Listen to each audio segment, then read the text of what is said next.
islands of the Caribbean. English, Dutch, French speaking converging in Nassau, Bahamas for the 50th staging of the CARIFTA Games.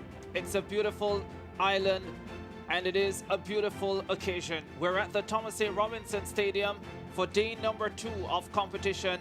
Day number 1 was quite riveting and we have more great action set for this second day. 75 degrees Fahrenheit, humidity up at 82%.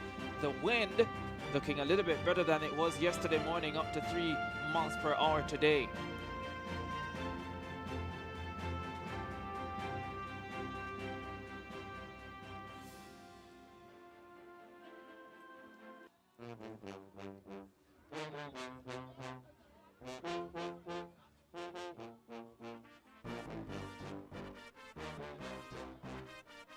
So much great action last night, including the 400-meter finals.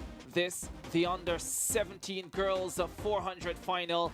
The Guyanese athlete pouring on the outside springer to snatch the gold medal from Jody and Daly of Jamaica. In the under-17 boys event, or the under-20 boys event, the defending champion Delana Kennedy of Jamaica chased his countryman Jasona Dennis to the line, but he couldn't successfully defend his crown. Exciting action over 100 meters as well. The under-17 girls event, Hubert, was a fabulous one. Nabi of the Bahamas striking gold. Absolute barn burner, a win for the home fans. Then the under-20 girls event, no Adeja Hodge. She pulled out having rolled her ankle in training. And then Alana Reid, scorching performance.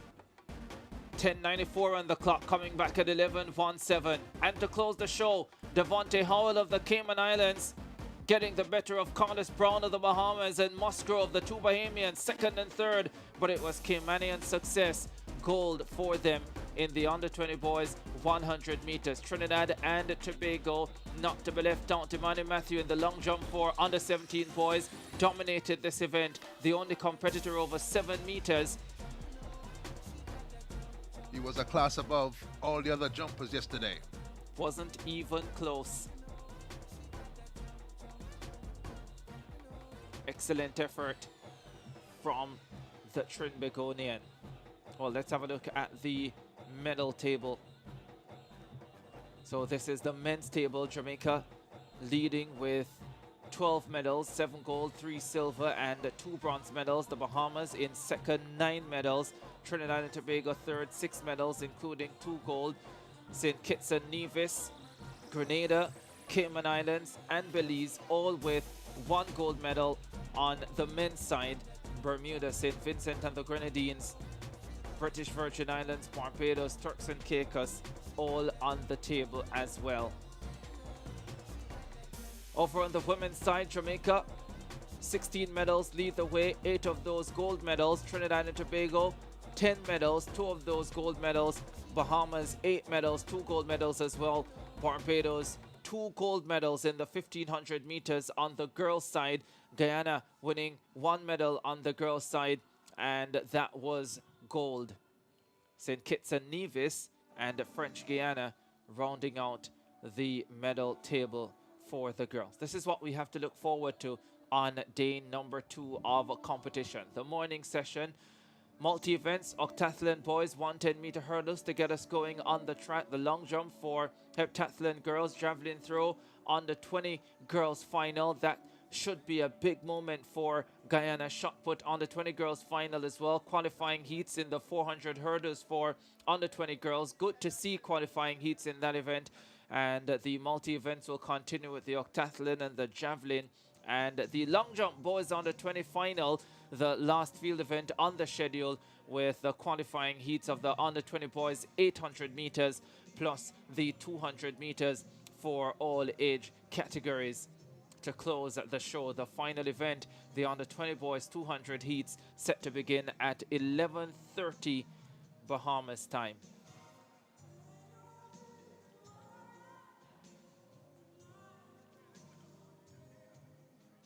Good morning again. Thank you very much for joining us for the 50th CARIFTA Games. It's day number 2 from the Thomas A. Robinson Stadium in Nassau, Bahamas. Day number 2 of a competition, because remember, we had the opening ceremony on Friday, and they would refer to that as day number 1. So it would be day number 3 overall, but day number 2 of competition. I'm joined by Hubert Lawrence away to my left, and Chris Brown, Olympic champion, world champion at 4x4, world indoor champion at 400 meters as well. Gentlemen, it's great to have you once again. And Chris, let me start with you. You must have been impressed by some of what you saw in the 400 finals last night. Well, definitely. I was definitely impressed with the performance. First, happy Easter to you guys. Happy Easter to our followers and our watchers and our guests. And of course, I was very impressed with the 400 meters. Looking forward to just seeing those young athletes develop into world-class athletes and knowing that my contribution was well served. Yeah. How do you usually celebrate Easter? Normally I relax and just try to take it easy, but the family does all the movements and that's their time, so I just sit back and enjoy the time being with them and little Easter hunt outside with the kids and eat, relax and just chill out. Yeah, if Hubert Lawrence were back in Jamaica, he would be having some bun and cheese right now, Hubert. Know that you're in the Bahamas. How are you dealing with this Easter holiday? Taking it in good spirits. It's important for us to believe in the spirit that this is a big weekend, a start of something big. And here in the Bahamas, everyone is really nice. And I've seen some of the staff and the coaches go on their way to church this morning. They come back to this stadium, the Thomas A. Robinson, a bit later on. Getting ready for the first event on the track, the 110 hurdles octathlon boys. There's the lineup. Ricardo Williams, St. Vincent and the Grenadines, Amari Bennett, U.S. Virgin Islands, Joshua Richard, Grenada, Lavarda DeVoe, the event leader, Bahamas, Kimani Kent, Trinidad and Tobago, Michael Claxton, British Virgin Islands, Rihanna Todd, Bahamas, and Orlando Douglas, the British Virgin Islands. Good time to tell you that we actually have a tie for the lead, Lavarda DeVoe of the Bahamas and the Jamaican Courtney Williams at 2,667 points coming into the 110-meter hurdles. DeVoe goes in the first heat and Williams will go in heat number 2. All about the points. You go as fast as you can. There's an international scoring table for the decathlon and the decathlon and the heptathlon. You get points on your performance, so you do the very best you can, whether you're finishing first, second, third, fourth, or fifth in your heat. Do the best you can in every event, and at the end of 8 events for the boys, you total the points, then you give up the gold, silver, bronze. Very much the case as we get ready for this first heat. It does have Ricardo Williams of St. Vincent and the Grenadines as well. He's in 3rd overall with 2,646 points. Terrific first day performance coming from Ricardo Williams. He had a personal best in all 4 of the events. That's perfection for a multi-event athlete, to max out on all events, to have nothing giving you a disadvantage. He wants to carry that into day number 2, see if he can get back to those young boys who have the lead shared at this moment. And Chris, whenever you're hitting personal bests like that, it always gives you tremendous confidence going into future events. Definitely, the motivation, the confidence. You don't need anything else after that because you're already wired up and ready to go, so you know what you're capable of doing. You just want to be able to get on the track now and execute, execute, execute. Yeah, Williams, 4,246 points. That's his octathlon best. And he's on course to better that here with the remaining 4 events to come. The 110 hurdles to start this morning, the javelin throw, the high jump, and the 1,000 meters should finish the octathlon for boys. As we have a look at the athletes in this lineup, Williams in 1, Bennett of the U.S. Virgin Islands in 2, Richard of Grenada in 3, DeVoe tied for the overall lead. He's in lane number 4, the Bahamian. Kimani Kent of Trinidad and Tobago just outside the medals at the moment in 4th at 2,593 points. He starts this race in lane number 5. Michael Claxton of the British Virgin Islands in 6, Rihanna Todd of Bahamas in 7, and Orlando Douglas of the British Virgin Islands in lane number 8. Watch Devo, he's in 4.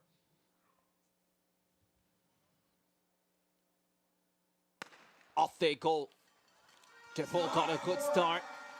Also moving quickly is Bennett of the US Virgin Islands.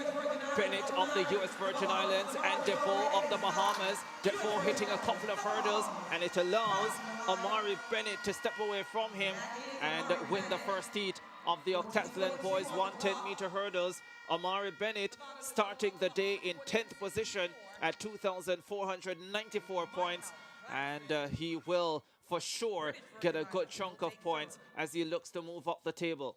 Slick performance, kept steady right through the 10 hurdles and overtook Devo near the very end. Not just about racing first, second, or third, but maxing out at 14.3 on my clock for the winner in that race, and so he takes home a big pile of points.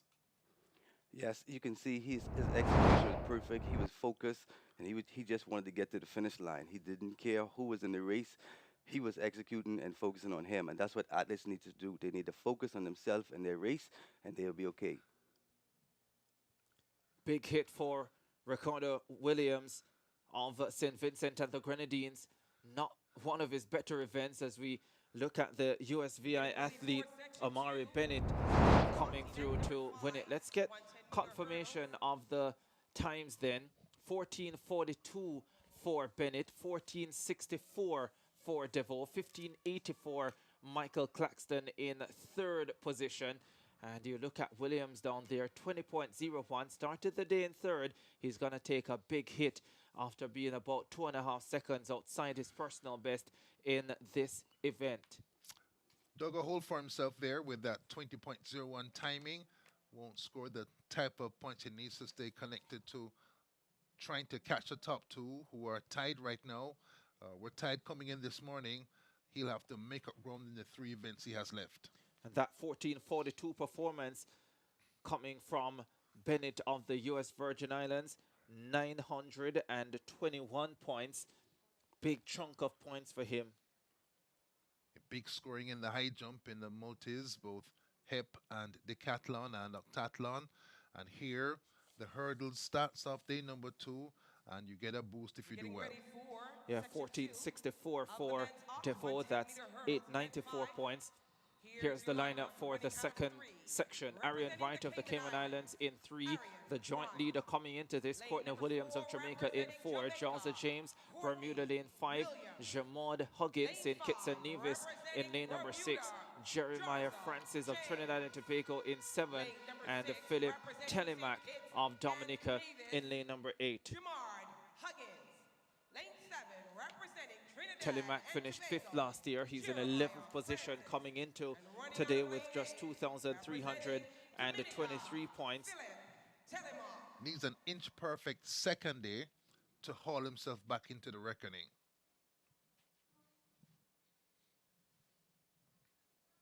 Courtney Williams, the Jamaican, if he goes faster than 14:64, will take the lead in the overall standings. If he goes slower, he doesn't. 110-meter hurdles, octathlon boys. This is section 2. Huggins is the favorite for this one. St. Kitts and Nevis. Off they go. Very good start for Courtney Williams of Jamaica. Huggins is right up there with him. Huggins and Williams, these two away from the rest. The Jamaican Courtney Williams holding off Huggins. They go to the line together, and I think Huggins just got there. 15.1 on the stadium clock downstairs. And if that is accurate, it means it's the Bahamian who has the overall lead after the sprint hurdles. This race visibly slower, and the flash time confirms that Ricardo Williams won't make up ground as he may have hoped. Had to go maybe a second faster to get through, wait for the official times. But here's a second look at it. Williams on the right-hand side, bright yellow vest of Jamaica, not an accomplished hurdler, just competent. And here, loses ground, not just in this race, but to the pace set in the race before. And that's where the key difference made. That's where the key deal breaker is in terms of gathering points to challenge for the gold, silver, and bronze. Huggins of St. Kitts and Nevis, a bronze medalist at both 400 hurdles and 110 hurdles at the under 17 level last year. So this, you would think, would be among his preferred events. Ran a really good 400 last night, went under 50 seconds for the 400. And who knows, maybe he has a future there. Looked very good to me at 400 meters. Very busy, but this is early in the morning. These are young boys, full of energy. And his performance a while ago was very, very bright. Yeah, waiting confirmation of the times. But just from what we saw, as Hubert pointed out with the eye test and confirmed by the flash time, it's the Bahamian. I think the time is even slower than 15.1 when I look at it, but here the numbers come up. And one more time, Chris, I look at the replay. I think that the execution was perfect. You know, he kind of hesitated, but he faded in the end, and St. Kitts just took it. You know, I think if he cleans up his hurdle, looks like he's not used to it, but I think if he cleans it up a little, he'll be a force to be reckoned with. St. Kitts just looks smooth, comfortable, relaxed, and just glide on in. Yeah, clearly still learning the event. And a lot more for Courtney Williams to learn in that event.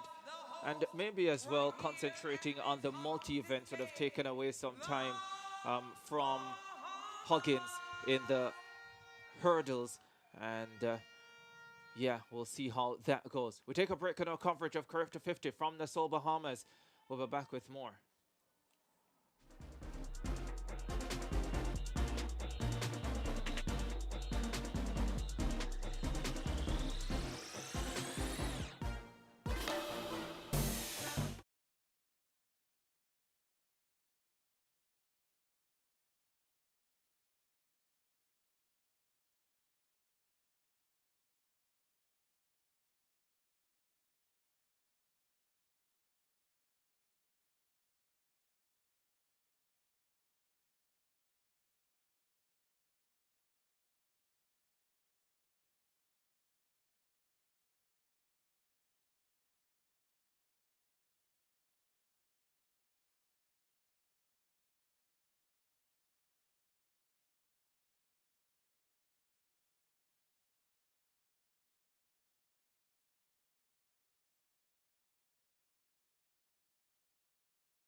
Back at the Thomas A. Robinson Stadium in Nassau, Bahamas, day number 2 of competition for the 50th CARIFTA Games. We've just seen octathlon 110-meter hurdles action for the boys, the first track event of this Easter Sunday morning. Ricardo Chambers alongside Hubert Lawrence and Chris Brown to take you through the action for the morning session. Beautiful day here in the Bahamas, by the way, in stark contrast to what we saw at this time yesterday when it was windy, it was cold, it was rainy. Beautiful sunshine this morning, and I think Chris brought that with him, ensuring that we didn't feel as cold as we did 24 hours ago, Chris. Well, I tell you, it's a beautiful day to be in the Bahamas. It definitely is a beautiful day. You know, it's Easter Sunday. We here, we watching track and field. You know, the CARIFTA Games. We celebrating 50th. I mean, it's a beautiful day. It's a beautiful day to be in the Bahamas. So I'm glad I'm here. You know, to witness the future generation take on, and just take the baton to the world. It's a beautiful day. It is wonderful. Yesterday, hazy and cool and chilly, and maybe because of that, some injuries that knocked out some of the primary candidates in the sprints yesterday. But today, bright sunshine. You can see the blue skies and the white clouds in this beauty shot of this wonderful facility, the Thomas A. Robinson, and we're expecting it to hold all day long. That is indeed the hope. A lot of field event action to come this morning, including the javelin throw for under 20 girls the shot put for under 20 girls as well, the long jump for under 20 boys. Some big field event action to come today, Hubert. Yes, and in the field events in particular, from Guyana, big moment. Gibbons, the defending champion, back. She's in college in the States, but has come to the Caribbean to defend her title for her country in Nassau. Already in fine form this season with a national record performance as we have a look at the girls going through their warm-ups for the shot put under 20 final. And let's go to Ricky Barry, who has an update for us. You can see they haven't really started yet. Everything is set up and ready. We're just waiting on the athletes to start. That'll be the women's long jump for the heptathlon. This will be their 5th event out of 7, and they're looking to wrap up things within this day or the next. Next, we have the javelin going on as well, and we have the shot put just starting. Too early to tell what place anybody is in and how the competition is going, but we will keep you updated with everything that's going on in the track. We have multiple field events going on today, so it's definitely going to be heavy. It's definitely going to be a lot of competition, but we're looking forward to see how the results come out. Back to you. Yeah, thank you very much. Shot put final for under 20 girls, and the athletes still going through warm-ups for this event, so we don't quite have a start yet on that one. And want to take you guys up on something that Devontae Howell of the Cayman Islands said last night after his wonderful 100 victory, where he spoke about the talent that's in the Cayman Islands. And just to speak about the talent that's right across the Caribbean. Yes, Jamaica has been able to do well because there's a system in place that clearly works. The numbers as well, when you talk about population, gives the Jamaicans an advantage.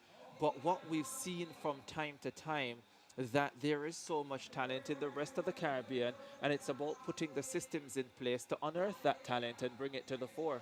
If you can have a back-to-back javelin world champion from Grenada, 100,000 people, double gold in the 400 from the Bahamas, 400,000 people, quality at all events from Trinidad and Tobago, 1.4 million people, then you can see if the program is in place, if there's enthusiastic application of good training and coaching, then every country can find a niche and events where they can build on and excel.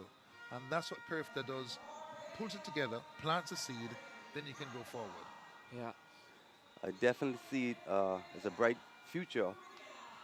I can see grassroots program coming back in play.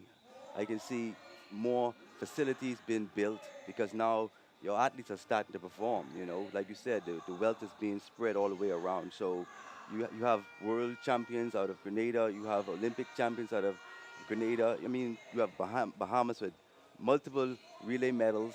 You know, so the Caribbean is starting to grow. And that's what you want to see, you know. So when we got to go and take on the world, we'll know, hey, we have at least some kind of representation in those different events. Yeah, introducing the athletes here for the javelin throw under 20 final for girls. That's Rachel Pascal of the Cayman Islands, 5th last year. And we'll be hoping to improve on that. Cedrica Williams of Jamaica, more known for her discus throw quality, trying her hand here at the javelin, and I don't think that Cedrica Williams is actually there. Sharika Christie on the left-hand side. Yeah, she is there. She's there. Yeah, Sharika Christie, who is also competing in the heptathlon as well, and she has long jump, so I'm not sure if she'll come across and do the javelin as well. And she also has the javelin in the heptathlon to come, so it would be a heavy workload for her. But this event, all about the defending champion, Anisha Gibbons of Guyana. And the record here is 51.13 meters, Hubert and Chris. She's already thrown better than that this year at 51.27, a Guyanese national record. And she comes in here primed to do something special in the CARIFTA region. We thought we might get records in the 100s based on the numbers before the meet from Nkrumah and from Reed. That didn't happen for various reasons. But here's another chance for the record book to get a revision. Gibbons in college in the States has come over to defend her title and already has a chance. This is Guyana, I think this is her, Anisha Gibbons, taking a small run through, getting a feel of the runway. I was up there. It's fast and bouncy.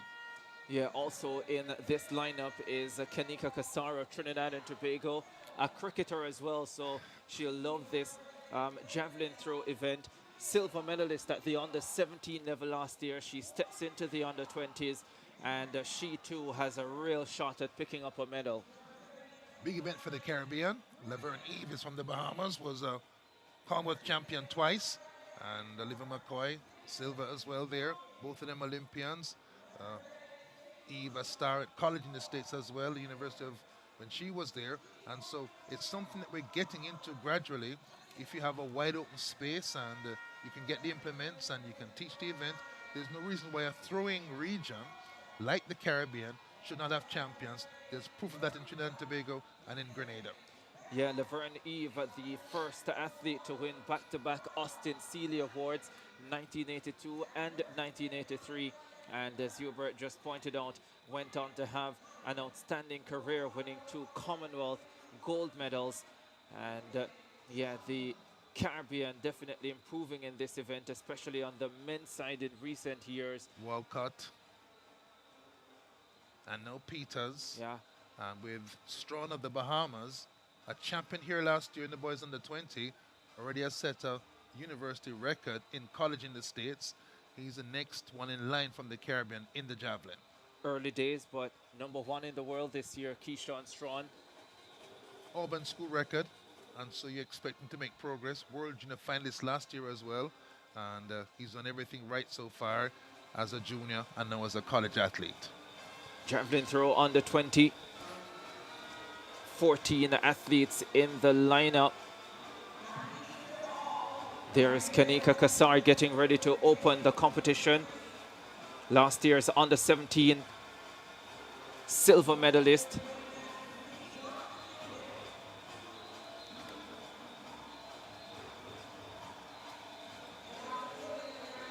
With this junketing music warming up, I can see the girls, a whole lot of PBs coming today.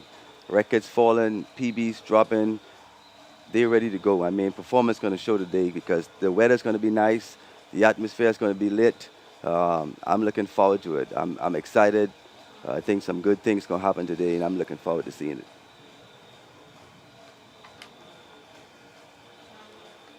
From Toko in Trinidad and Tobago, Kanika Kasar to open the javelin throw on the 20 girls final.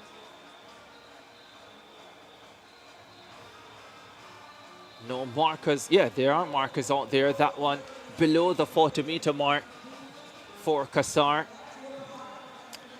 And we should have the performances being fed through to us, so we'll be able to give those to you. Watch Walcott win the CARIFTA Games boys javelin in 2010. Within 2 seasons, was world junior champion, winning at the Olympic Games as well. So sometimes you're not sure what you're going to be watching. This might be a starting point in history for one of these girls here in the javelin. Many of the coaches will tell the athletes that when the mark is being measured that they should have a close look, and Kanika Kasar clearly has been told that as she has a look at where the measurement is being taken from. So a national discus record for Frederick Dakers, rescued like that, was able to make the point and have the measurement properly represent his effort. So hopefully we'll be able to get the marks through as they happen.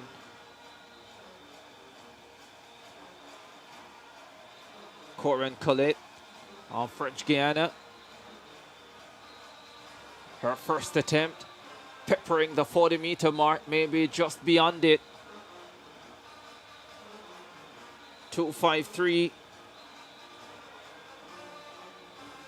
A 45:36 performer.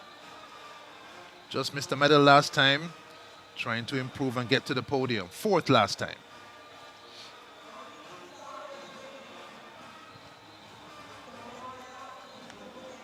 Definitely favored to be among the medalists this time around. Corinne Collet of French Guiana.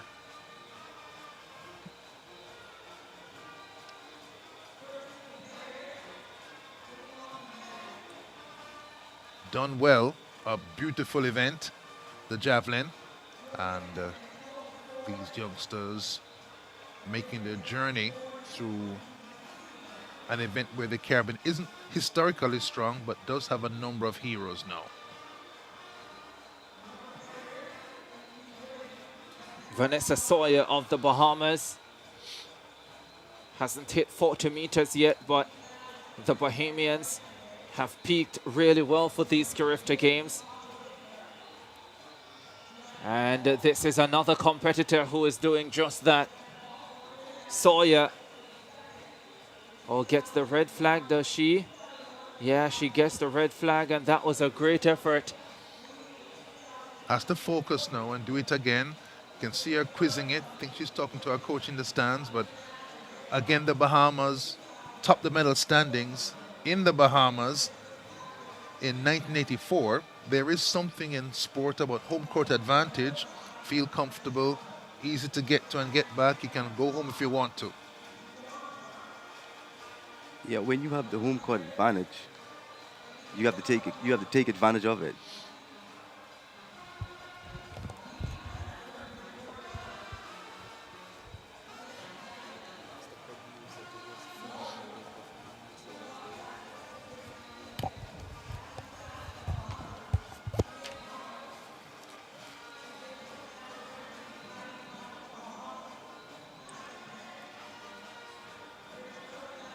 Another query at the line in the javelin.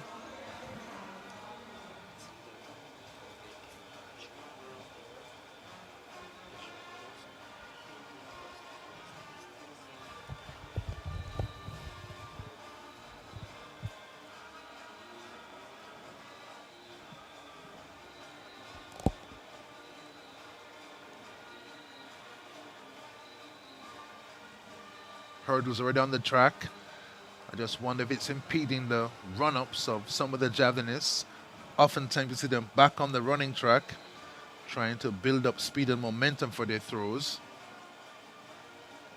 And you see the furtive looks behind the shoulder.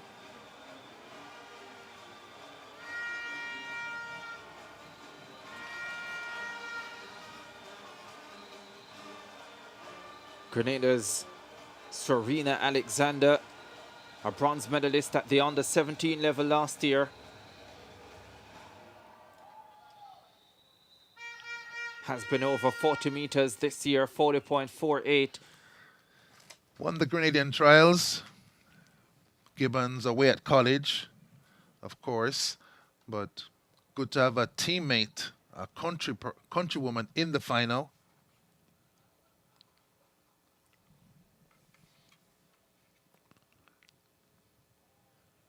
Yeah, two Grenadians in this one. Alia Gidari, who is also in the heptathlon, and this young lady who won the trials.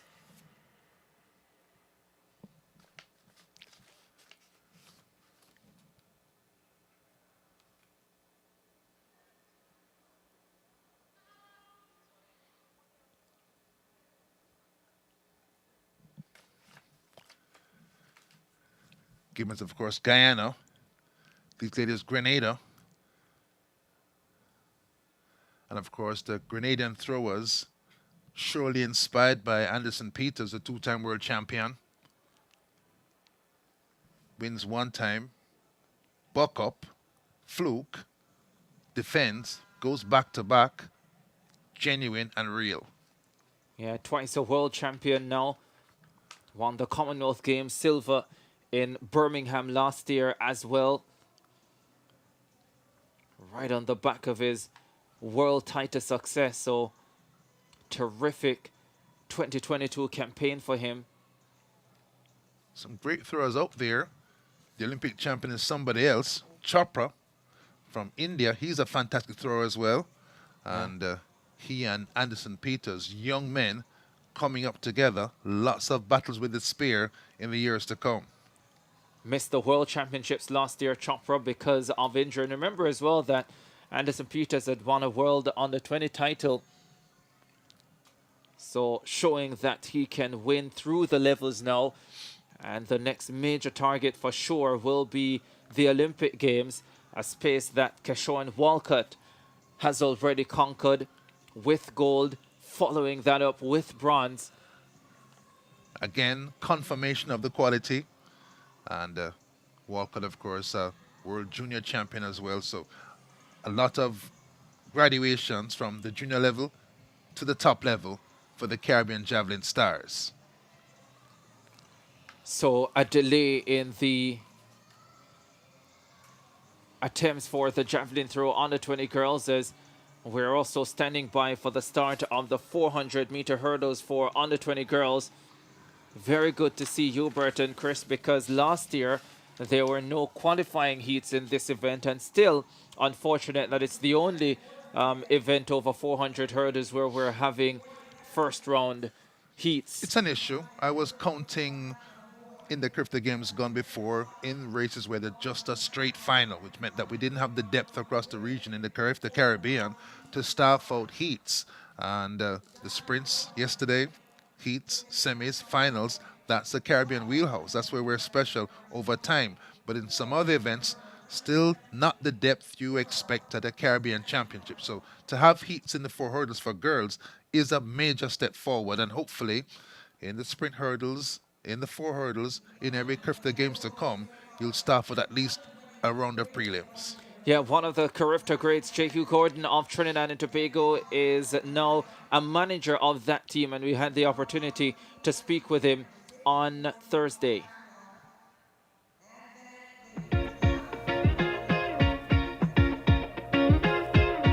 I watched you run at CARIFTA in 2010. What's it like to be here now as a team manager? It brings back so many emotions to be on the opposite side to the fence now as an athlete, now administrator, team manager. It is always great to see someone like myself who's been there, done it, have the experience and know what it takes, so that I'll definitely give my best to ensure that the athletes have what I had and better moving forward. Interacting with the youngsters, you're not the coach, but you interact with them. What do you try to convey to them that you learned as an athlete? Well, as an athlete, this is all part of the learning process. It started for me at the CARIFTA Games, went on to the CAC Games, World Juniors, and then that is kind of how the stepping ladder is in track and field. So it is very important for them, even for the ones who did not make it to the CARIFTA this year, that this is just a starting point, it is not the end point. 2010, you did the double, 110, 4 hurdles.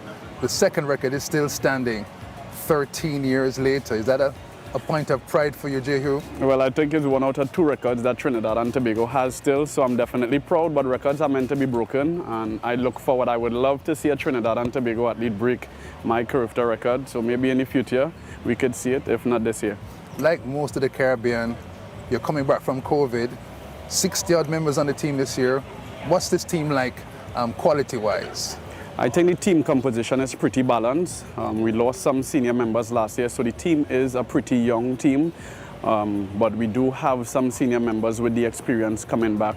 We have Dorian Charles in the javelin, LeBron James, who is somebody who's out in Jamaica that you would have paid attention to, Gianna Paul. So we are using them, Natasha Fox, to share their experience as being a part of the CARIFTA team over a couple of years period to give their insight and knowledge to the younger ones.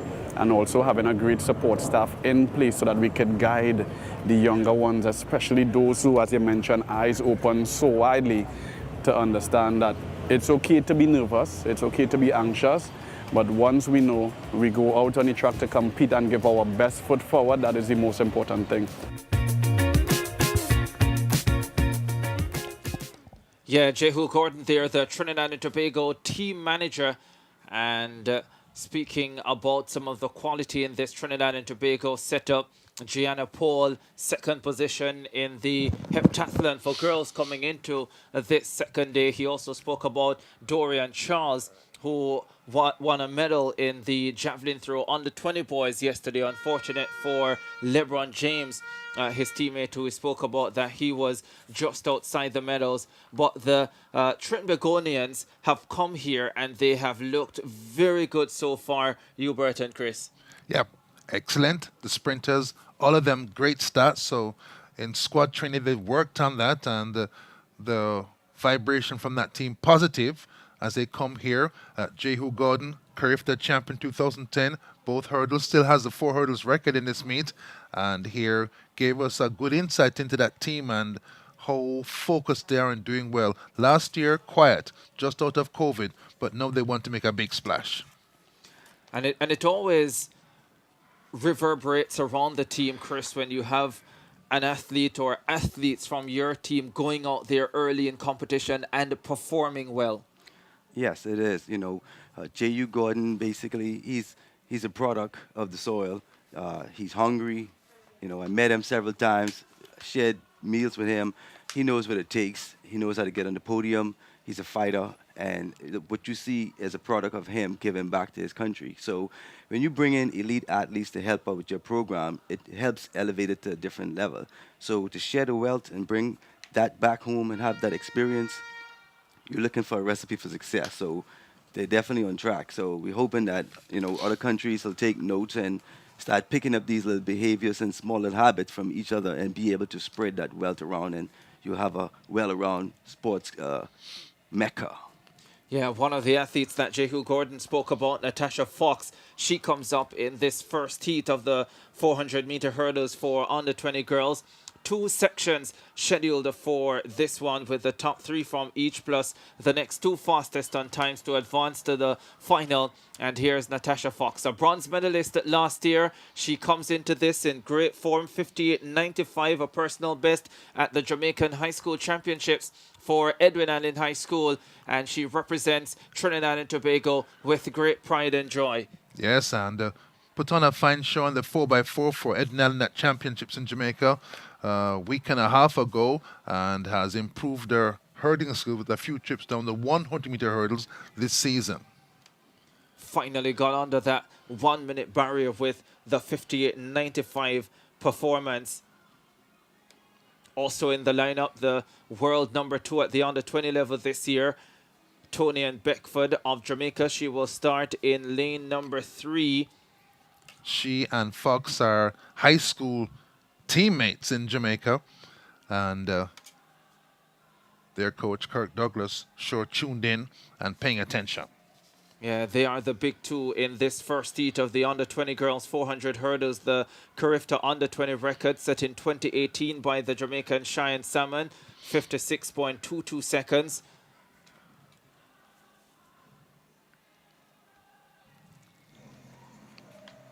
Would take a special run from anyone to break that mark. The record is a special mark, and but you've got to aim for it.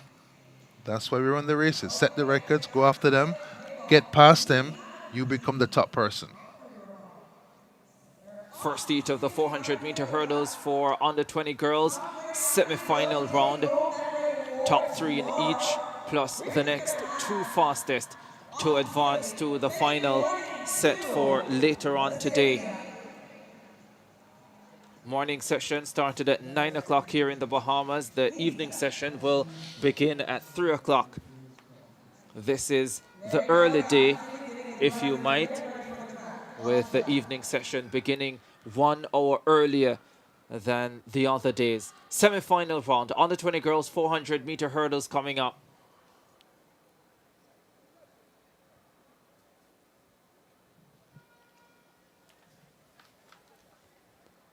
Full lineup for this one. Beckford, Jamaica, lane 3. Gloria Gourier, Haiti, in 4. Natasha Fox, Trinidad and Tobago, in lane 5. Brianna Boyce, Barbados, in lane 6. And Amélie Ponchery of French Guiana in lane number 7.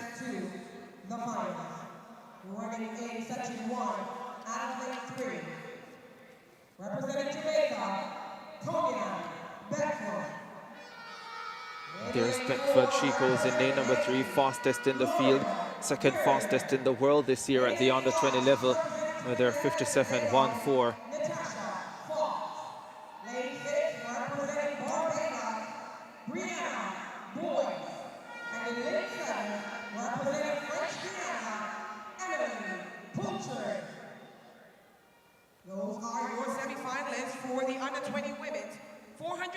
As we've already seen at these CARIFTA Games, you can take nothing for granted. On your mark. Day 1, lost to Deja Hodge, Last year's Austin Seeley Award winner from the British Virgin Islands. Lost Bouagie and Krumi, the sub-10 performer at 100 meters. Then we lost the defending champion, DeAndre Daly. Still was a cracking final. First heat, under 20 girls 400 meter hurdles.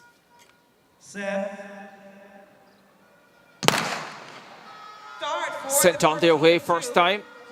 And Natasha Fox rises first and gets to the first hurdle first. Tony and Beckford, the Jamaican, starts to respond and comes right up to Fox, and it's Beckford now who is hurdling well ahead of the rest of the field. The Jamaican Beckford in front. You can see that she hurdles first.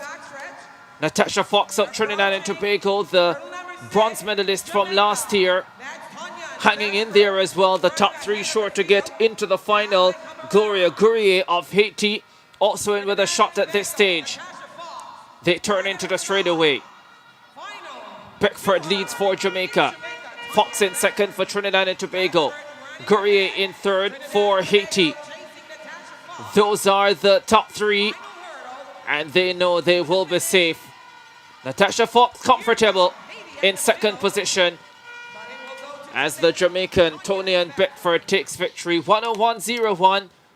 A nice Sunday morning stroll for the world number 2 at the under 20 level. Took that thought out of my head. Proverbial ease on Sunday morning for Beckford. You can see this is her heats technique with a different type of strike pattern from what she would use in the final. Seen her go much faster this year, but here just cruising with her high school teammate, second, Natasha Fox, last year's bronze medalist. 101.04 the winning time for Tony and Beckford out of Jamaica. And as far as first round running goes, Chris, a well-executed race from the Jamaican. Well, definitely, you know, a lot of people don't realize it, but there are a lot of university coaches are sitting in the stand. So these kids know that everything is on the line as well. Scholarships, you know, getting into major universities and showing the coaches why they would recruit them. So she's executed a good race, a proper good time. She's comfortable, she relaxes, and she's like, hey, another day at the office. So she knows what's left in the tank, and she's going to bring that in the next round. 101.04 for Beckford. Natasha Fox 101.52. Gloria Gourier of Haiti 101.57. Those three through to the final. Brianna Boyce, Barbados 105.25. And Upholstery of French Guiana 105.94. We'll have to wait and see if their times are good enough to make the final. And nice and easy for Beckford as well. It means that in the final, if she needs to step it up, she's saved some energy from the heats to go to the final. Won her heat, so no problems with time to get through. And now can rest and focus ahead for the final. Second heat of the under 20 girls 400 meter hurdles coming up next. It does have the world number 3 Alia Baker out of Jamaica, but there's a very special talent in there as well. Michelle Smith of the US Virgin Islands, a double gold medalist at the under 17 level last year and gone all the way to the world under 20 final in Cali, Colombia. Mighty impressed with her in Kingston last year and tracked her progress since that time. She's strong, she's fast, she can hurdle, ran sprint hurdles during her career as well, and now both parents coaches where she's from, and they've produced Michelle Smith, who looks for all the world like a future star in the event. Yeah, for sure. Not a lot of fans in this morning session, which I guess is not surprising. Many Bahamians probably going to Sunday morning service, and they will be looking to pack this Thomas A. Robinson Stadium for the afternoon session. Do remember as well that the Eastern Grandstand, I think it is open to the public for free today.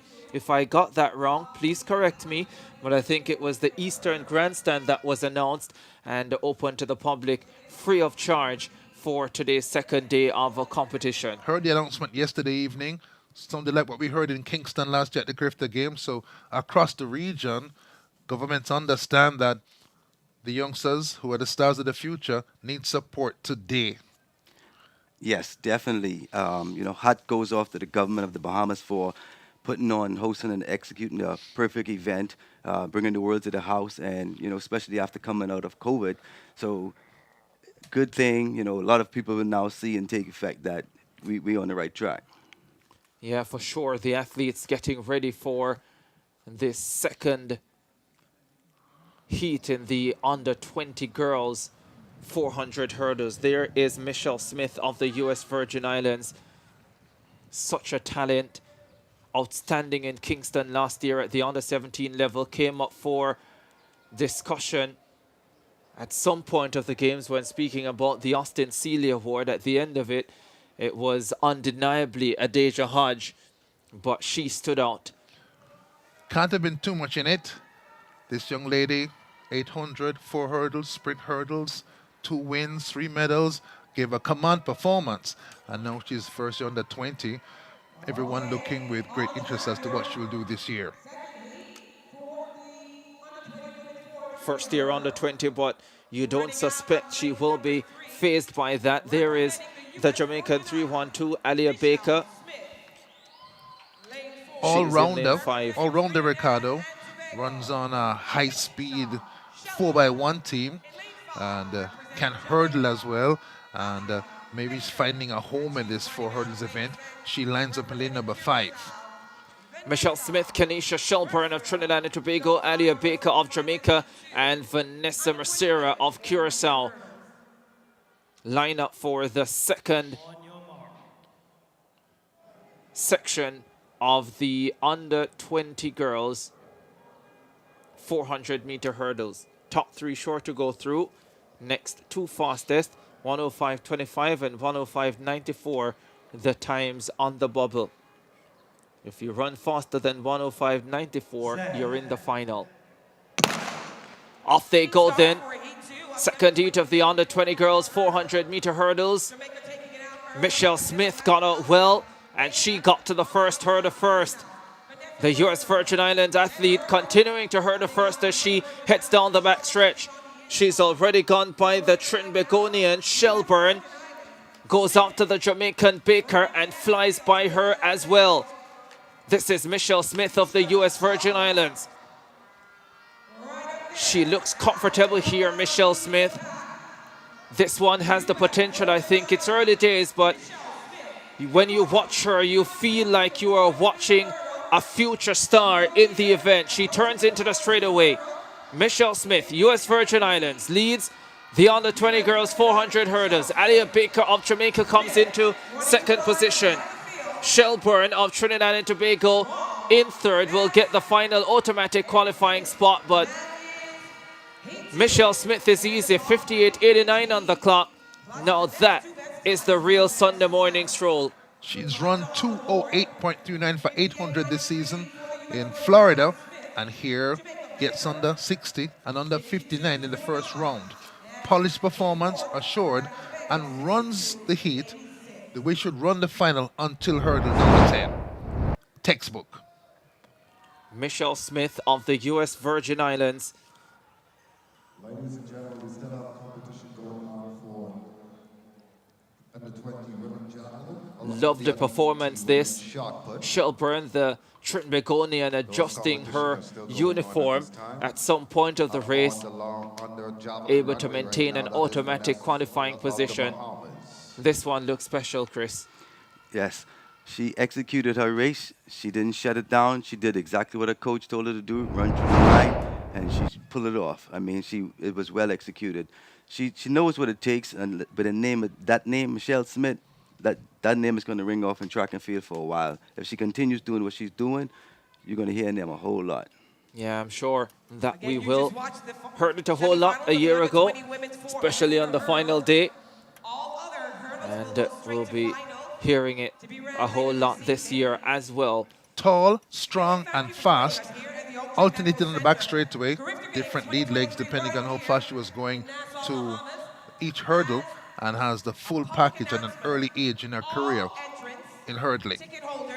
Yeah, by this time on day number 2 of last year's CARIFTA Games, we had started to get an idea of where the Austin Seeley Award was going this time around might require some more discussion. We're going to take a break on our coverage of CARIFTA 50 from the Thomas A. Robinson Stadium in Nassau, Bahamas. We'll be back with more. Stay with us.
Back at the Thomas A. Robinson Stadium in Nassau, Bahamas, day 2 of competition, 50th CARIFTA Games. And we've already seen action in the octathlon boys, 110-meter hurdles, and the qualifying round, semi-final round of the 400-meter hurdles for under-20 girls. All the other 400-meter hurdle events going to straight finals, directly to the final. And we also have action in the javelin throw for under 20 girls. There's also action in the shot put for under 20 girls. And we are looking at the athletes in the under 20 girls shot put now. And Trinidad and Tobago's Janelle Campbell, I think it was.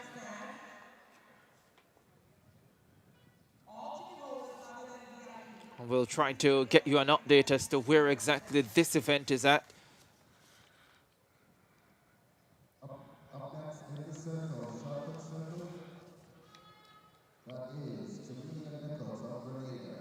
Jamelia Nicholas of Grenada.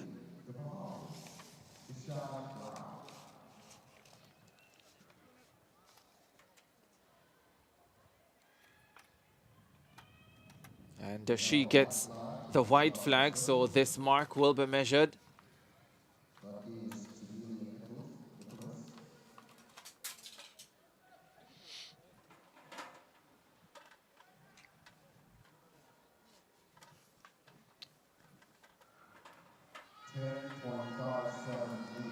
.57 meters for Jamelia Nicholas.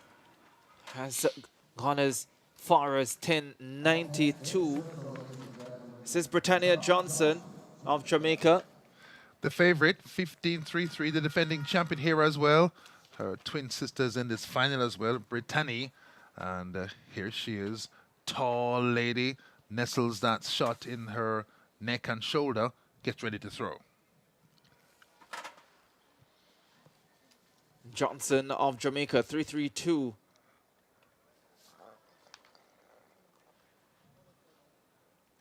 Get some height on that one. And that challenges the 14-meter mark for sure. Gets the white flag. And now we await the distance on this one. If later you think you're seeing double, because her sister is her identical twin sister and is in the same event, but she's the leader of the pack in the Caribbean, CARIFTA Caribbean, the last couple of seasons, and has the best score of the season at 15.33. 13.60 for her. And this is Brianna Smith of the Cayman Islands. 11.66 performer. We'll be looking for at least a personal best. A little bit loopy, Ricardo. The shot rolling off her finger at the end. Wanted to push it with the finger to finish the extension at the very end, but gets one out there. A legal throw will get a mark. Yeah, we'll definitely get a mark that for Brianna Smith of the Cayman Islands.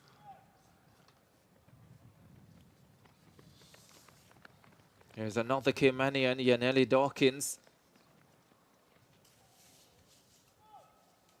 Up next, in the circle, also representing the Cayman Islands, Yaneli Dawkins. 10.52 meters. Her best mark coming in. Lovely glide from the back of the circle to the front. Rocket right hand. Just needs to keep going with it and be able to put more forces behind the ball. Sends it down the center of the sector.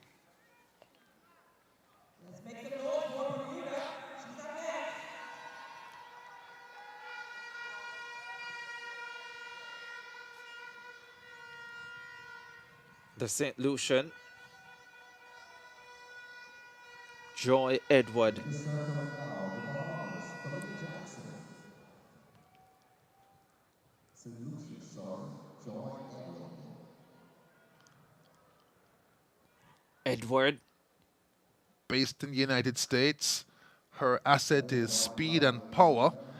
Quick movements as well. Has gone 12.93 this season. Howard, and trying to get forward, her best 13.28. Yeah, 12.95 meters for Joy Edward. So she puts herself in a position to challenge for a medal here. Kalia Jackson of the Bahamas.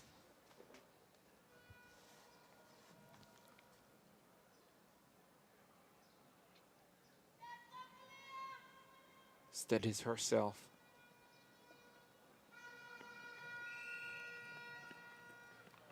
Crouches down a little bit, and that lowers the release point and invites gravity to grab the ball earlier than if she finished as tall as she could at the front of the circle at the end of the throw.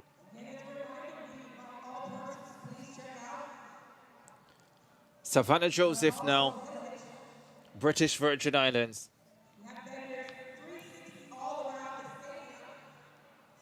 Slows down at the end of the turn. That slows down the ball, leaving her hand. Right basic technique, spinner. The spin rare among these young girls, but as she keeps practicing it, she'll get it grooved in.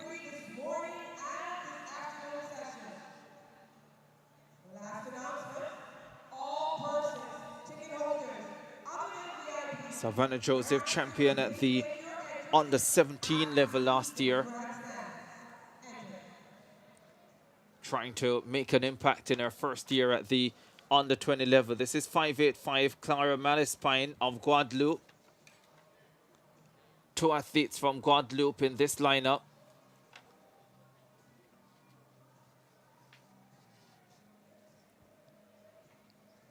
And Clara Malispine, the first of them.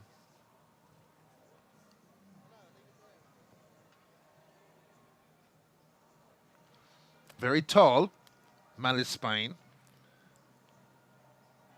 Seemed to just be trying to manage her movements inside the circle. Her throw, legal though, will get her mark measured. Certainly will. One competitor left in the opening round of the shot put final for under 20 girls. The best effort we have seen in this series from the Jamaican Britannia Johnson. And that came at 13.60 meters.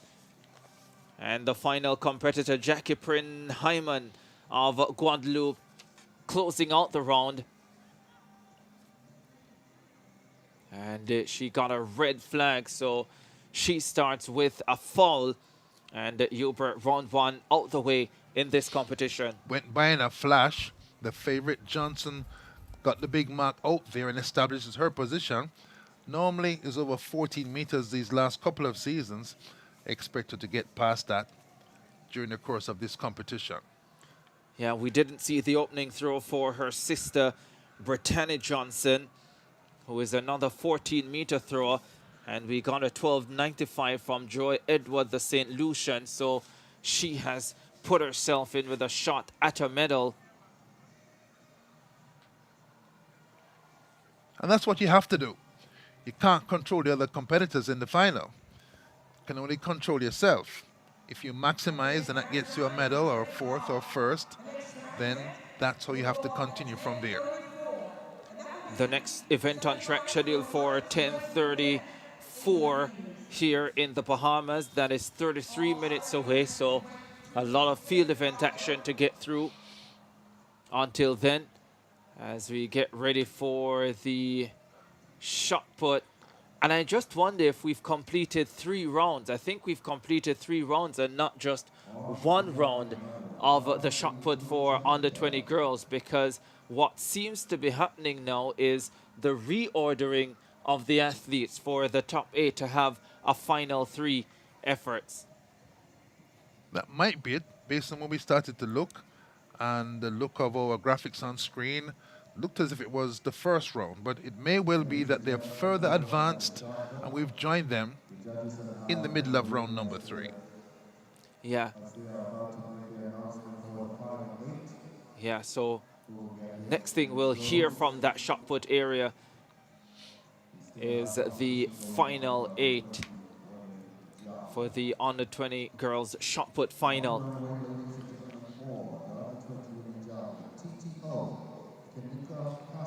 Javelin throw final also in progress. Here's Kanika Kassar of Trinidad and Tobago. And that one just got away from her and well below where she wants it to be. Lovely approach run though. Turn sideways on to get her left side facing where she wants the javelin to go. Just let herself down there at the very end.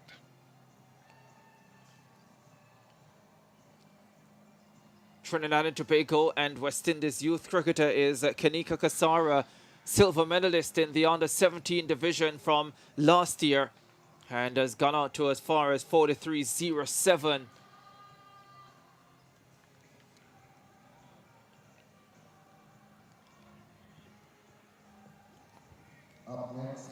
This is Corinne Collet of French Guiana, just outside the medals, 4th last year.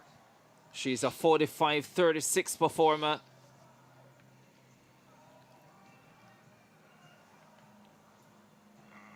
Fine run up and lets the implement go, threatening the 40-meter mark.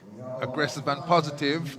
Loved the run up and her javelin pointing 40 degrees, the release angle maybe, and gets it to go a fair distance early in this javelin competition.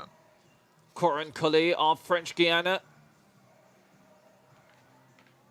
wants to pull it together and polish her technique. 4th last year, of course, and you don't want to be 4th twice. You want to pull them in this time.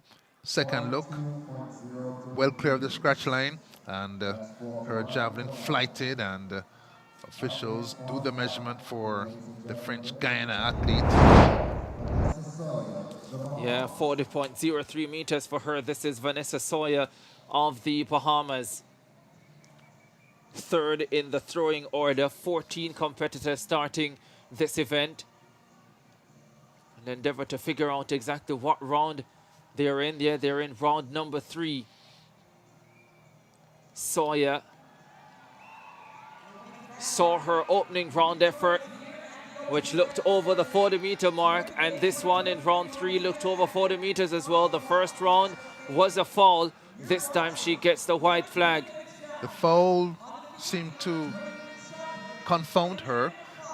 She needed to focus, had a chat with her coach, came back, focused, and put a better mark out there. So she's gotten over the disappointment of the early round throw we saw that was rubbed out. And here you can see the high fives and the low fives. She's doing well. We have not seen just yet the defending champion, Anisha Gibbons of Guyana. She's 8th in the throwing order as we have a look at this 3rd round effort. 43.37 meters for Sawyer of the Bahamas. Here's Alexander of Grenada, last year's under-17 bronze medalist. She is well below the 40-meter mark, and that will not threaten the medals. No, disappointing for her, but first year in the under-20s and therefore trying to find her feet.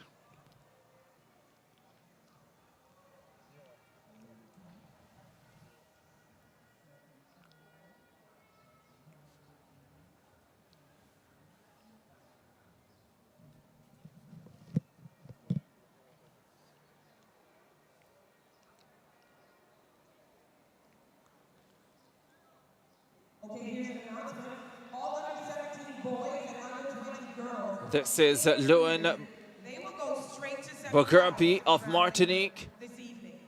Under 17 boys and under 20 girls. And that may be just about the 30-meter mark. Short, slow run-up. Maybe not enough time to build up momentum to impel the implement out there.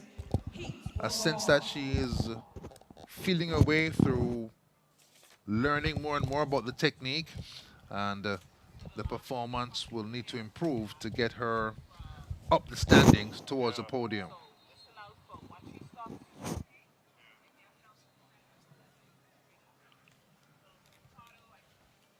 Ladies and gentlemen, over at the under-20 shot put, women's shot put, here are your final 8, ladies and gentlemen. Jamaica, Kalia Jackson. This is competitor 68, Jishan Brown of Bahamas. British Virgin Islands. In the under-20 girls javelin throw final, the favorite, the defending champion, to follow her. And we'll get a first look at Anisha Gibbons of Guyana after this effort coming up St. Lucia Joy Edwards. from Jishan Brown of Bahamas. Jamaica, Brittany Johnson. And rounding up the top 8, also Jamaica, Britannia Johnson. Ladies and gentlemen, this is the final 8 for the under-20 women's shot put. Awaiting this third round effort.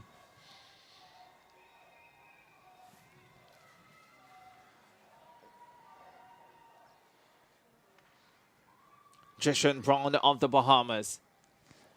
Seems to be a slight hold up. It's a beautiful day though. Glorious sunshine.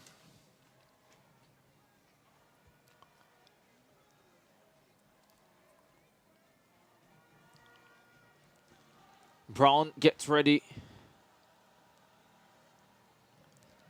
Waiting for the official to give her the go-ahead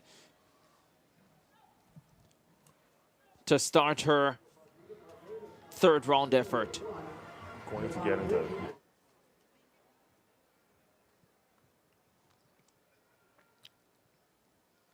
Has to stay focused, Ricardo. Out there for a minute or two now. Strips sweats off. It's nice and warm here. That's not a problem. But your mind can wonder if you're not up on deck at exactly the time you're told to.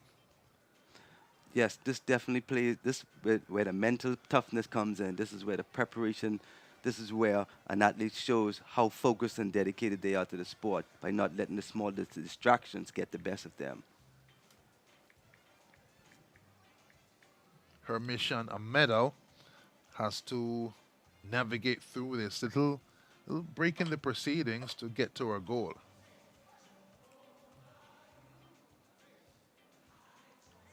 I think some athletes prefer this little break right here so they could get some time to recover a little longer. What I find with the throwing events and the jumping events, when they reorder after 3 rounds, the 4th round tends to have a lot of foul attempts. And so only the very tough ones can overcome that, come back in the 4th round, firing at maximum. And this is worldwide, not just the Caribbean, not just the throws, but all of these 6-round field events. The 4th round tends to be the one where the quality dips a little bit as people regather and warm up again. That is where the champions separate themselves because they know now this is what it comes down to. It's all mental toughness. They know at the end of the day what it takes, and they're not coming to play. They know they had a break in between, and they want to come back now and show mental toughness, and that's what it takes to become a champion. Some Chris Brown classics, they're not coming to play. No. Looks like the javelin runway is now clear for competition to resume. We are awaiting the performance from Jishan Brown of the Bahamas, and she will be followed by the defending champion Anisha Gibbons of Guyana.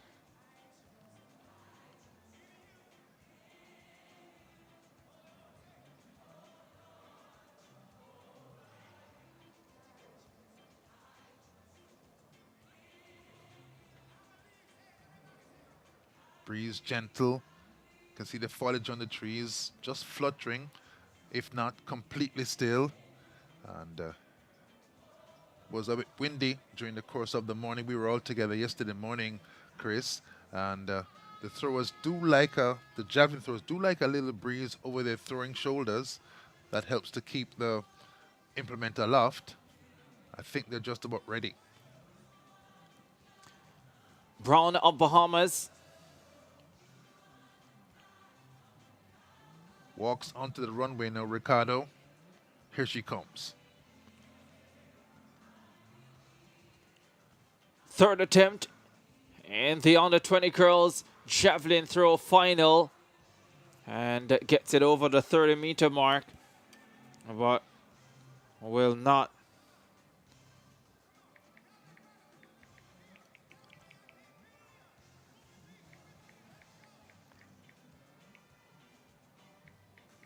Threaten the medals.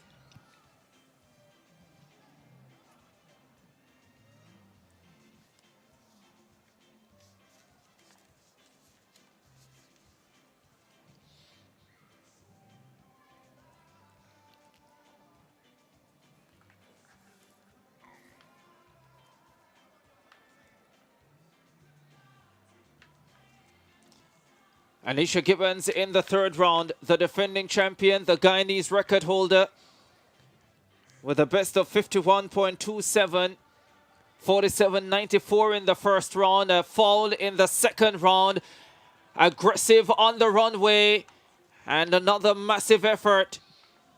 Or is it? No, that's below the 40-meter mark.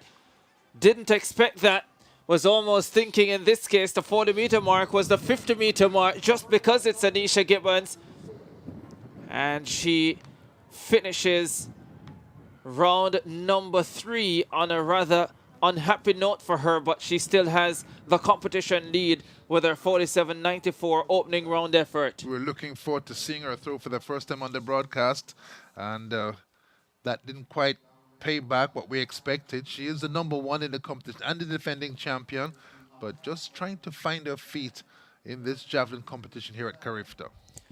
Well, as you know, not just CARIFTA track and field that's going on this Easter weekend. There's also CARIFTA swimming, and it's taking place in Curacao. Let's head across to Tage Annaly and get an update on what's happening there. Thank you, Ricardo. We start day 4 of the CARIFTA Swim Championship with the Bahamas having a big lead. That's not a secret. We're going to get into that in a second, but before we do, let's take a look at a couple other elite athletes from across the Caribbean. Despite bringing only 4 swimmers to the games, Haiti is punching well above their weight, winning 1 gold, 4 silver, and 4 bronze medals. Coach Stacy Blitch talks about what it took to bring Haiti to Curacao. You know, anything out of Haiti is a challenge. Only 1% of the population in Haiti knows how to swim. So the fact that we have 4 swimmers here swimming today is a great opportunity to shine a positive light on Haiti. To Coach Blitch, teaching swimming in Haiti is bigger than competition. The #1 cause of death in Haiti is drowning. So if we can promote swimming and life-saving in Haiti, that's what we're here to do. Haiti's top swimmer, Christian Jerome, does not take his accomplishments lightly. Here's what he had to say about medaling for his country despite their team being so small. It means a lot because we only have 4 people here, and to medal a lot means a lot for Haiti. Nikolai Blackman of Trinidad and Tobago set a record when he won the boys 100-meter freestyle in the 15 to 17 division. Since we came to this meet, I had my own 2 records, which was the 100 and the 50 free, which is tomorrow. And I was pretty confident in breaking that record. For 3-time medalist Marley Howes of Bermuda, the real CARIFTA journey includes the friends she met along the way. You make friends when you are here the first time, and then when you come back, it's nice to see friends again and have that experience.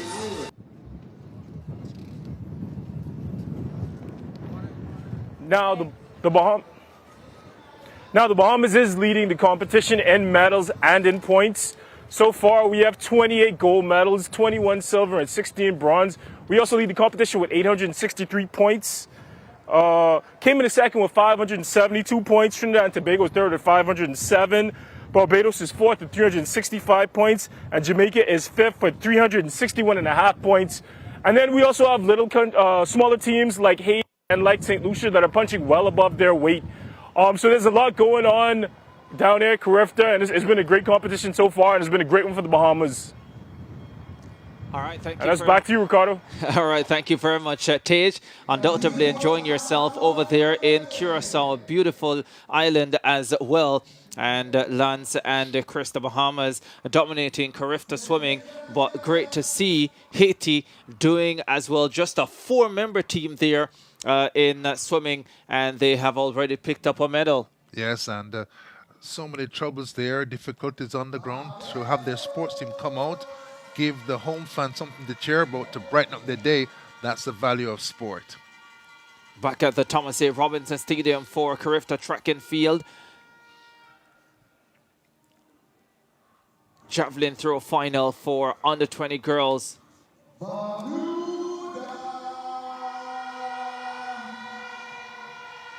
This is Jazara Claxton of St. Kitts and Nevis. And Claxton gets that one well over the 30-meter mark, but it's not a distance that will threaten the medals here. Need to be well over 40 meters if you're to have a shot. She's an all-rounder though, so in the heptathlon, and refining her skills for future attempts in the heptathlon, and therefore her view of the distance is a little different than ours. She wants a medal here, but she wants to keep building on her skills for the multi-events. She'll also have the javelin throw heptathlon. Like a practice session before the heptathlon javelin. Yeah, to follow this, so a lot of throwing in those arms by the time she gets to that. Sharika Christie also in the heptathlon. And yeah, this looks like more warm-up for her. She looked great in the shot put. The only girl in heptathlon doing the shot put with the rotation technique, has wonderful balance in the circle, and she lots of potential. Final throw in the order of the Jamaican Sharika Christie. And what that means is that we've completed 3 rounds of the under-20 girls javelin throw final. The leader, Anisha Gibbons of Guyana, the defending champion, a 47.94 first round effort, failed her second round effort and was below the 40-meter mark for her third round effort. And so now the officials will reorder as they get ready for the final 3 throws. The shot put for under 20 girls final in the closing stages as well. And maybe we'll get some of that to close out that action. Last time we were with that event, the Jamaicans Britannia and Brittany Johnson leading 1-2. And I think St. Lucia's Joy Edward was holding down the 3rd spot following the first 3 rounds of competition.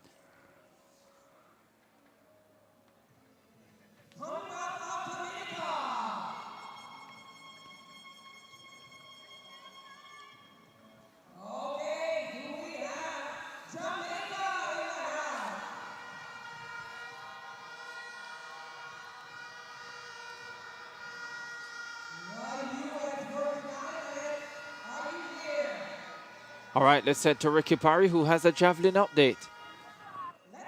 Yes, Ricardo, so we're down here. Women's under 20 javelin. They just completed their 3rd round of throws, and we have a quick update with the leading throws. So in first place, we have Gibbons from Guyana, who did a staggering 47.96 meter throw.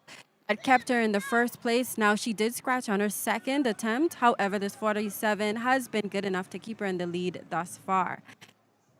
There is the behavior. She's done a 0.37 throw She achieved that on her third attempt, but she's going to be looking to throw a little bit further than that. Now, that is better than her entering throw, but she is going to need to do much better than that in order to take the Guyanian who's leading right now. And the third place throw right now is Colette from the French Guinea. She went with a 42.36, and so they're all chasing Guyana right now, who's looking to hit her entering throw, which is a 51-plus throw. So we can look forward to maybe some even further throws from these girls, but right now they're taking a break, wrapping things up, and then they will be back with the next round of throws. All right, thank you very much, Ricky Barry. As we have a look at Anisha Gibbons, that was her third round effort, the one below the 40-meter mark. She also had a fall on her second round, and 47.96 is what it is for the leading effort. The defending champion, the Guyanese record holder, and she is in charge of the event with the Bahamian Vanessa Sawyer in second position with a 43.37 effort, and Corinne Collet, fourth last year, the athlete from French Guiana. She's now in third position with 42.36. Latest from the javelin throw, under 20 girls, the shot put final for under 20 girls in the closing stages as well. We'll take a break. We'll come back with more in our coverage of CARIFTA 50. Solid and one collect. If you finish shot, boy, you know that's it. Can't stand up no more, so I have to sit. My belly too full, my God. This girl here, she thinks she's smart.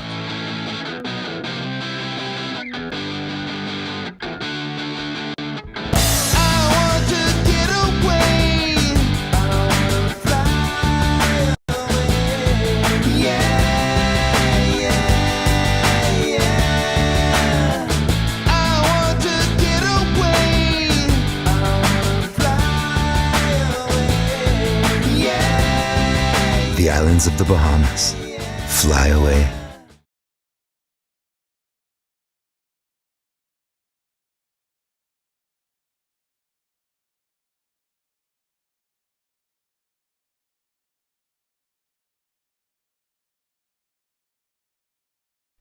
Property owners, are you in need of new waste collection services due to the changes in government waste collections on multiplexes? Then call Bahamas Waste for your free quote today or to sign up. It takes only 10 minutes. Thomas A. Robinson Stadium in Nassau, Bahamas. Day 2 of competition at the 50th CARIFTA Games. Ricardo Chambers alongside Chris Brown and Hubert Lawrence taking you through the morning session. And we're now with the final of the shot put for under 20 girls. This is the leader, Britannia Johnson of Jamaica. We saw a 13.60 effort in round number 3. Let's see what she delivers here in the closing stages of this competition. And that's a big one for Britannia Johnson of Jamaica. The CARIFTA under 20 record, 15.75. She would need a personal best to get there, but she's put out a pretty big one. Yes, she's about 6'3" tall, long, powerful arms. You can see her fast movements in the circle. Uses the classic glide technique, gets from the back of the circle to the front quite quickly, and put some punch behind that one. 13.60 for the #1 ranked person in the competition, second last year. And here, nothing we've seen so far would suggest that anyone can take her out of the gold medal this year. Yeah, they have gotten the measurement for that one. And hopefully that one can be fed through to us, because it looked a big throw for the Jamaican Britannia Johnson. Once again, the CARIFTA under 20 record set at 15.75. Claudia Villeneuve of Martinique. So let's see.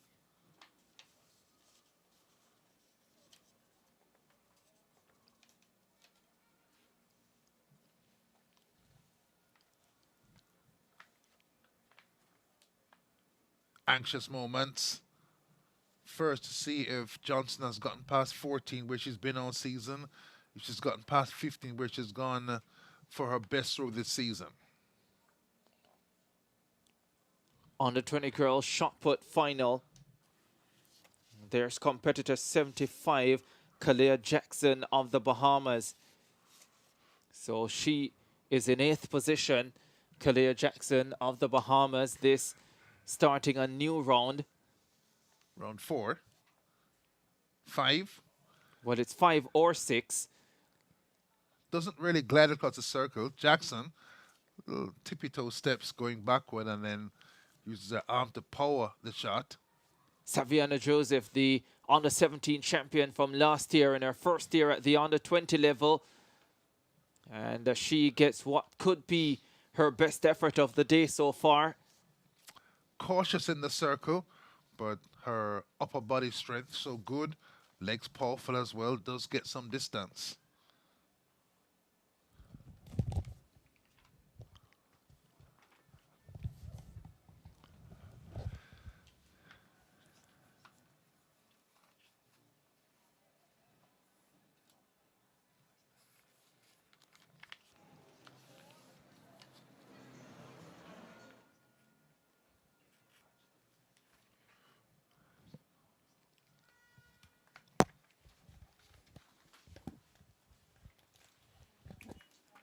So rushing through the closing stages of this shot put final for under-20 girls. Red flag there.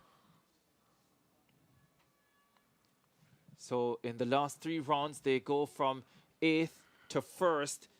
And this is the second Bahamian in the lineup. Annie Mackey. Outside of a medal right now, Mackey. Trying to produce a performance that would get her into the top 3.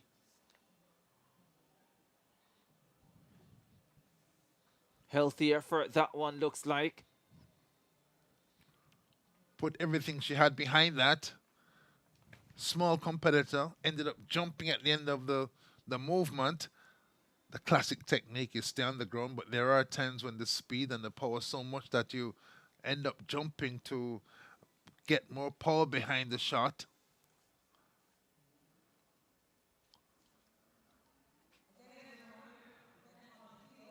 Janelle Campbell of Trinidad and Tobago steps into the circle.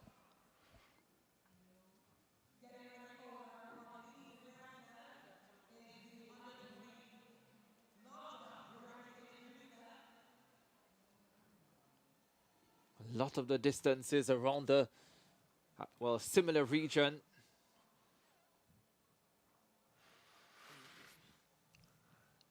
Not one of the strong events for the Caribbean, the CARIFTA Caribbean. Just every now and again, 1 or 2 people right now. Daniel Thomas Dodd, the foremost shot putter among women from the CARIFTA Caribbean. And the hope is that more will join her at the top level, give you more of a presence in. So this is the young lady, Joy Edward, who started the final 3 rounds in a medal position, the bronze medal position. And that's why she is throwing in the number 3 position at this stage. As to whether she is still holding on to that bronze medal, we are unable to confirm that for you right now. Left to throw. 12.95 is what we got from her in round number 3.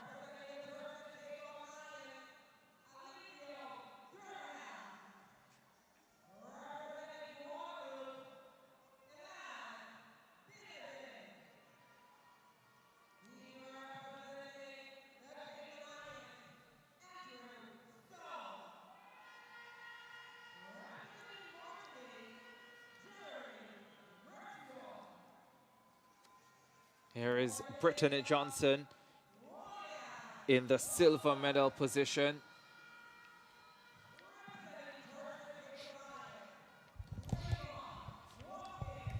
Nestles the shot between neck and shoulder. Twin sister, aiming for a medal for herself. Heaves that one out there. Had to struggle to keep her balance at the end of the effort, but I think it's a fair throw.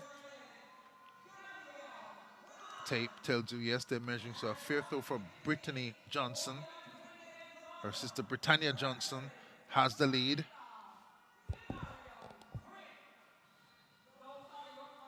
And Britannia Johnson next to step up Seeing her for the third time today. Last effort looked like a big one. Are you seeing double? Identical twin sisters in the same event. This is the CARIFTA number 1.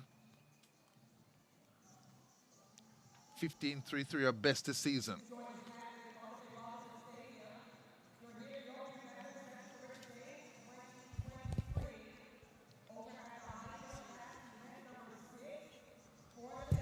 Gets ready, turns, powers the shot put out there. Another big one.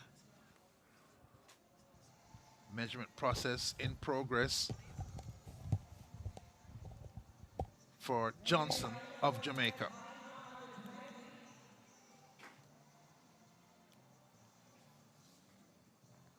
That red flag, a traffic light signal to the next person to throw.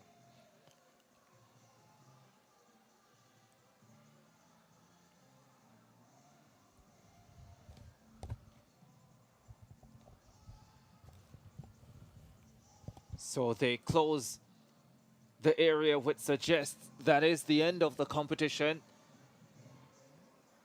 And the Jamaicans, Britannia and Brittany Johnson, taking the top 2 positions. And I think Joy Edward of St. Lucia secured the bronze medal, but we'll confirm that for you as soon as we can. Ricky Barry is down by the field event areas, and for sure she'll get us an update in short order to confirm the top 3 in that event for us. Next track event scheduled for 2 minutes from now. Qualifying heats, semi-final round of the under-20 boys 800 meters. Jamaica, Courtney Williams. And the javelin throw, closing stages of this one as well. That mark over 40 meters. Last time we were with this event, Anisha Gibbons, the defending champion of Guyana, led at 47.96, ahead of Vanessa Sawyer of Bahamas, 43.37. And Corinne Collet, the 4th place finisher from last year, holding on to a bronze medal.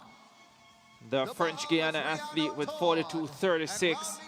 The Cayman Islands Aryan Ride. This is event number 6, ladies and gentlemen, the men's octathlon high jump.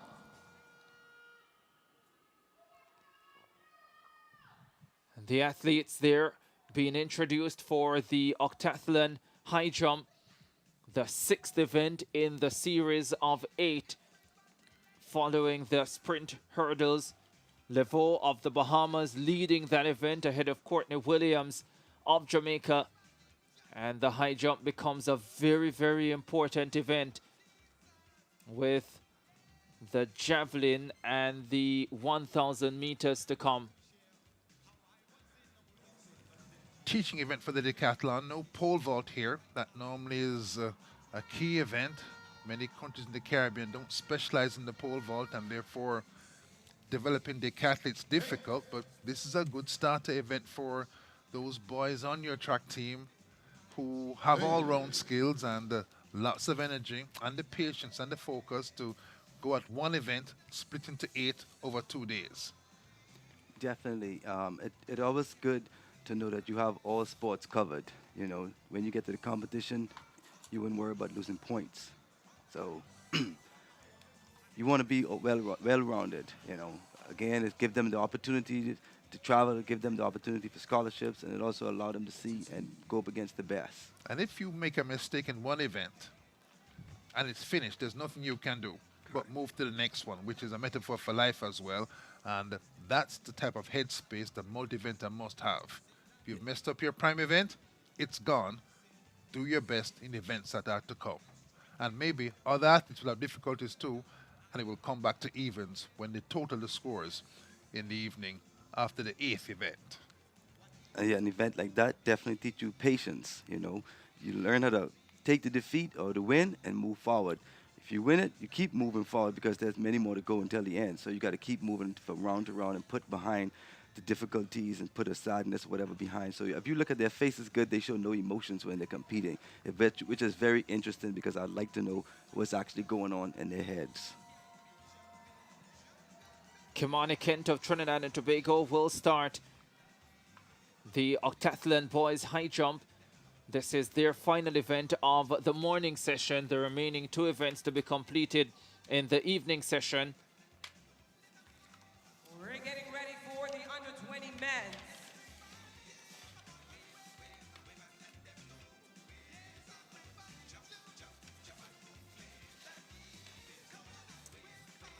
The under-20 men's 800 meters. Kent opens the octathlon boys high jump. In each heat, plus the next 2 best Easy times height will for advance Kent. to the finals. Literally walks over it Running in heat and 1 of 2. has the look of a very competent height jumper on him with that easy first-time clearance to kick off the octathlon high jump. Yeah, I think I could have cleared that. Right. Tennis players can jump though. Lane 3, he's representing Belize. Daniel Myers. On the start list that we got, I suspected it couldn't have been right because they had the top 8 fastest boys in the second heat. And pretty much the next 8 in the first heat. They have changed that. Looks as if we have better seeding now, and so we'll have to try and figure out what we have in front of us for this first of 2 heats. And I'll be able to take you through this one. For sure, Bowman Dizon of the U.S. Virgin Islands is in this lineup. He is in lane number 5. I think Booker, Sion Booker of Guyana, the 1500 bronze medalist, is also in this heat, as is last year's under 17 800 champion from Jamaica, Ainsley Brown. He's also in this heat. On your marks. Grenada's Joshim Sylvester, I think, is in the lineup as well. Top 3 short to go through, plus the next 2 fastest on times. And Ainsley Brown defeated Trish Kanjaraju of Trinidad and Tobago in the under 17 800 last year, having a look round at the Trinbagonian who had won the 1500 meters. They're running 1 and 2. And now they settle with Ainsley Brown finding himself at the front. Big and strong Ainsley Brown is last year's champion and has touched his form down the last couple of weeks to quite respectable times here. Always likes to lead and does so here. Stefan Kamaja of Trinidad and Tobago in second position. 281 Joshim Sylvester of Grenada in 4th at the moment. Pretty lively first lap, just at 55 seconds. Brown at 55.2. Alexander Keynes of St. Kitts and Nevis also in the shake-up as well. As they head down the back straightaway, it's the Trinidadian Stefan Kamajo who is well clear of the rest of the field. The top 3 short to advance. 200 meters to run for the Trinbagonian.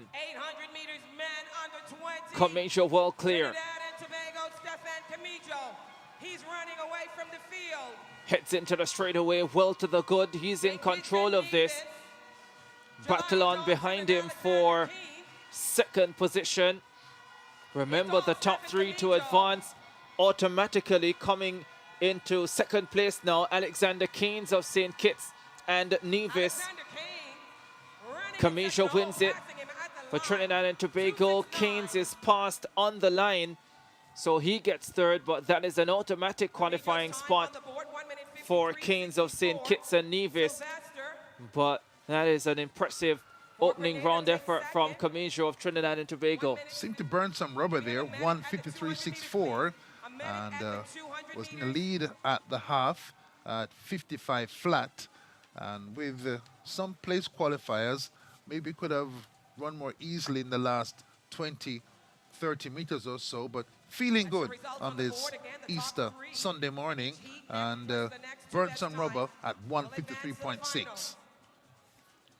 I think him seeing the competition and hearing other results, he's on the mission. He want to send a statement. The weather is nice. You know, the competition is nice. He's not holding back. He want to send a statement to his competitors and let them know, hey, he's in the building. Yeah, sometimes when you're feeling good, it's hard to hold back.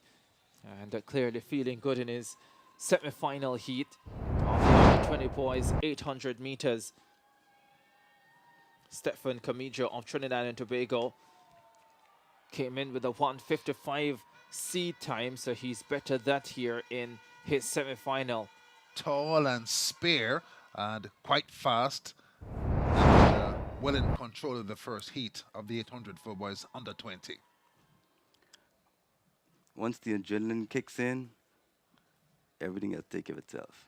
Here it is, 1:53.64 for Stephen Camijo of Trinidad and Tobago, Joshim Silvestre of Grenada, 1:58.10, and Alexander Keynes, 1:58.50 for St. Kitts and Nevis. They are through. 1:59.13 for Lynch and 2:00.96 for Dizon Bowman of the U.S. Virgin Islands. The times on the bubble, so let's watch those closely. 1:59.13 and 2:00.96. Lynch waiting patiently to see what happens in the second section. And to me, it looks the hotter of the two sections. Ainsley Brown of Jamaica, last year's under-17 champion. He's down, injured. Seen this so many times over the last day and a half. And the wheelchair back out there. Concerned about it yesterday. Just wonder, the weather changing.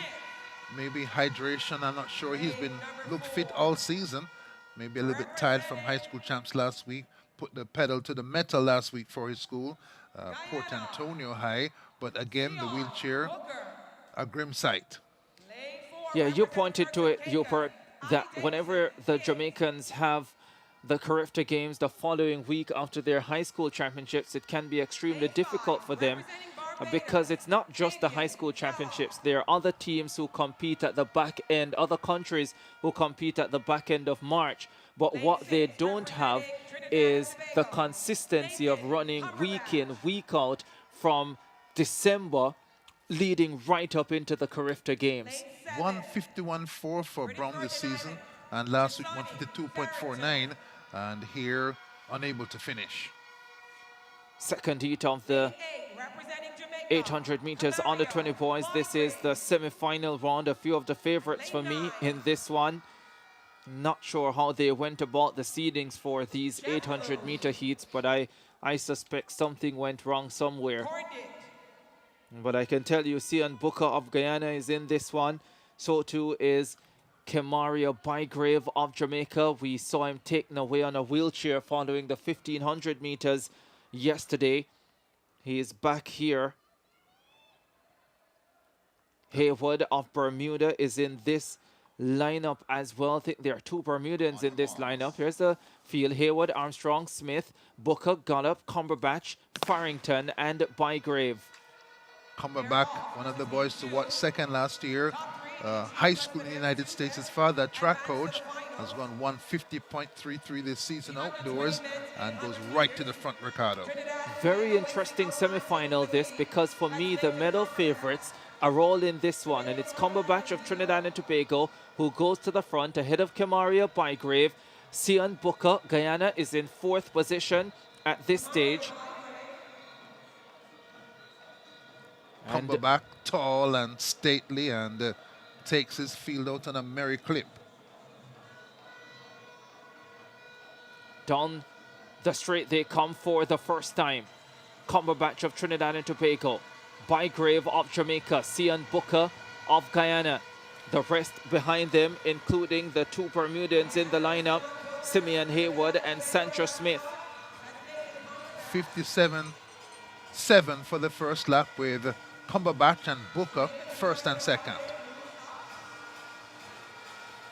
Cumberbatch of Trinidad and Tobago with the lead. Sian Booker, the 1500 bronze medalist, is also in there, taking closer orders. Fabian Gollop from Barbados, he moves into second position. Sancho Smith of Bermuda now slips ahead of Booker and is in third. Down the back stretch they go. The Jamaican Bygrave has stopped. It's Cumberbatch. Gollop. Sancho Smith is there for Bermuda. The Guyanese in fourth position. That's Booker. Cumberbatch looks comfortable though. The first three automatic. And the next two fastest on time. Smith wants to win the semi-final, and he does. Sancho Smith of Bermuda steps ahead in the closing stages and takes semi-final 2 of the under-20 boys 800 meters. Beautifully timed run, 1:56.20. Not as fast as the first semi-final, but I think a lot smarter than the first semi-final. These three boys, led by Smith, all cruising at the end. They know that they've got another race to run and save their gas for a day when the medals are at stake. And Bygrave won 50.20 this season, fading out of contention and stopping. Here's the finish. Cumberbatch on the inside. Sancho Smith coming on in lane number 2, just lane number 3.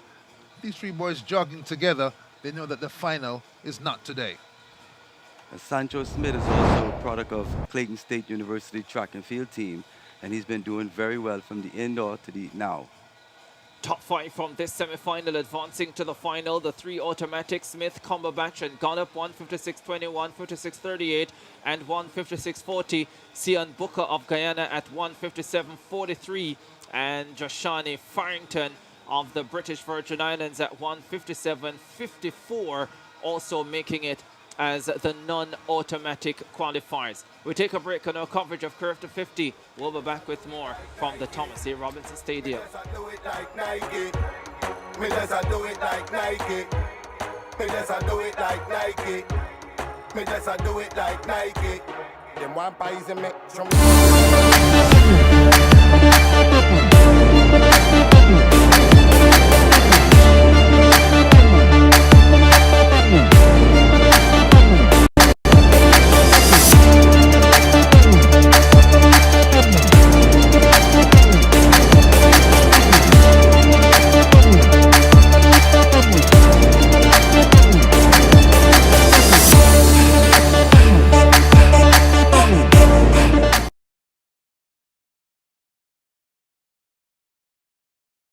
As Bahamians, we are dedicated to supporting and uplifting our people. We do this by creating healthier communities and improving lives with a team of dedicated medical professionals with an array of subspecialties. We provide patient-centered, high-quality, holistic healthcare with state-of-the-art equipment across our network, including outpatient surgery and treatments. Stadium for day 2 action at the 50th CARIFTA Games. And we have just seen qualifying in the under-20 boys 800 meters. All the other 800s will be straight finals. And we still have the javelin for under-20 girls. And this is Claxton of St. Kitts and Nevis. Last time we were with this event, she was outside the medals. Jazara Claxton, West Indies under-19 cricketer, national under-20 football captain as well for St. Kitts and Nevis. She is contesting the heptathlon, and she's also involved in the javelin throw final, an event part of the heptathlon. So she is a true all-rounder. Jazara Claxton of St. Kitts and Nevis. So we are in the final 3 rounds of this event. So they go from 8th to 1st. And that gives us an idea as to who is in what position. Of course, you can have changes in the order. But once the order that they start with in round 4 is the order they finish with.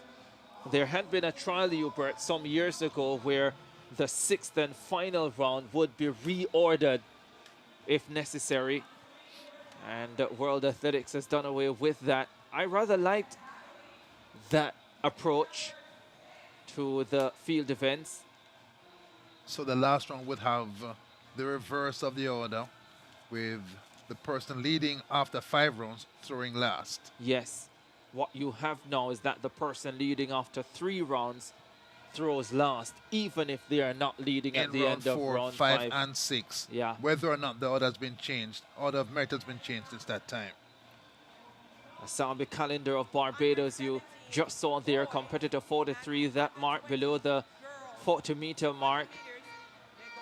And looks as if they are in the 6th and final round of this javelin throw for under 20 girls. 47.96. Last time we were with this event, the lead held by the Guyanese, Anisha Gibbons. And now you're looking at 253 Corinne Colley of French Guiana in the bronze medal position to start the final 3 rounds. She was 4th last year.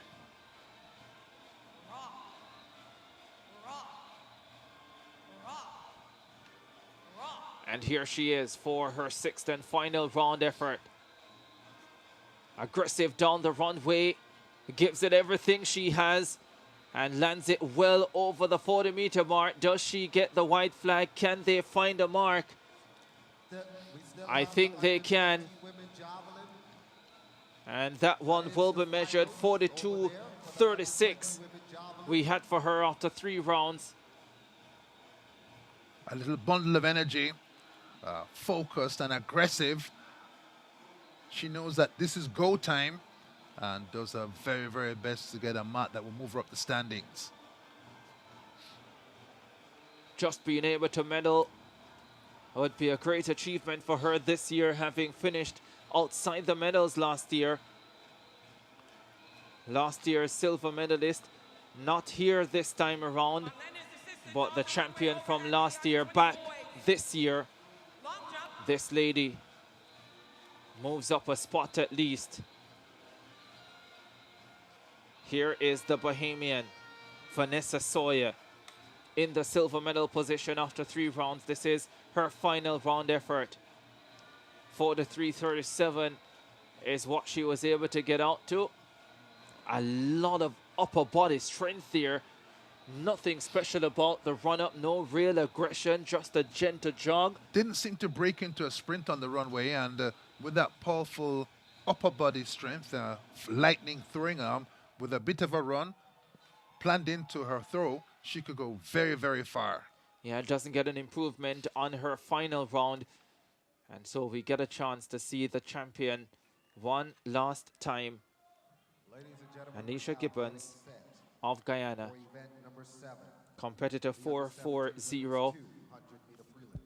And we're also getting ready for the under 17 girls 200 meters. Gibbons, defending champion in a meet where title defenses have been sometimes hard to come by. There's the lineup for the first heat of the under 17 girls 200 meters. Talia Sampson of Grenada, Merlia Matout of French Guiana, Cheyenne Demerit, Bahamas, Melody Melfort, Guadeloupe, Naomi London, the silver medalist in the 100 meters St. Lucia, Kadia Rock of Barbados, and Kalia Jones of St. Kitts and Nevis.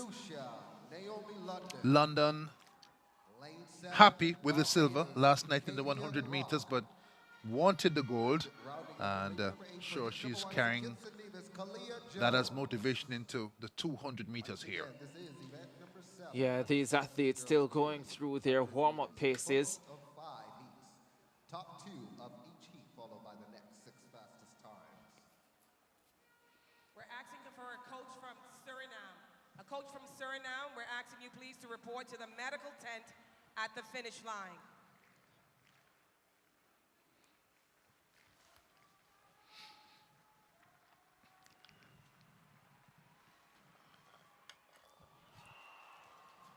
Brilliant performance from Naomi London over 100 meters last night, beaten by Nabi of the Bahamas, but improving from 6th last year to secure the silver medal, and now she looks for a double medal. Sure, she's happy with the silver, but you didn't win, and therefore this second chance to win presents her with new opportunities. seems to finish fast in the 100, so maybe this distance will suit her. 5 heats in the under 17 girls 200 meters. The top 2 to advance plus the next 6 fastest. London has gone 23.72 for 200 this season and comes in as one of the favorites for the gold medal. 3 rounds of the 100, 3 rounds of the 200. A lot of running for these young ladies. All 3 rounds of the 100 on Saturday. Maybe in future organizers will consider, as track and field grows in the region and the numbers become greater, utilizing the Friday evening as an option to get some of the first round races out the way.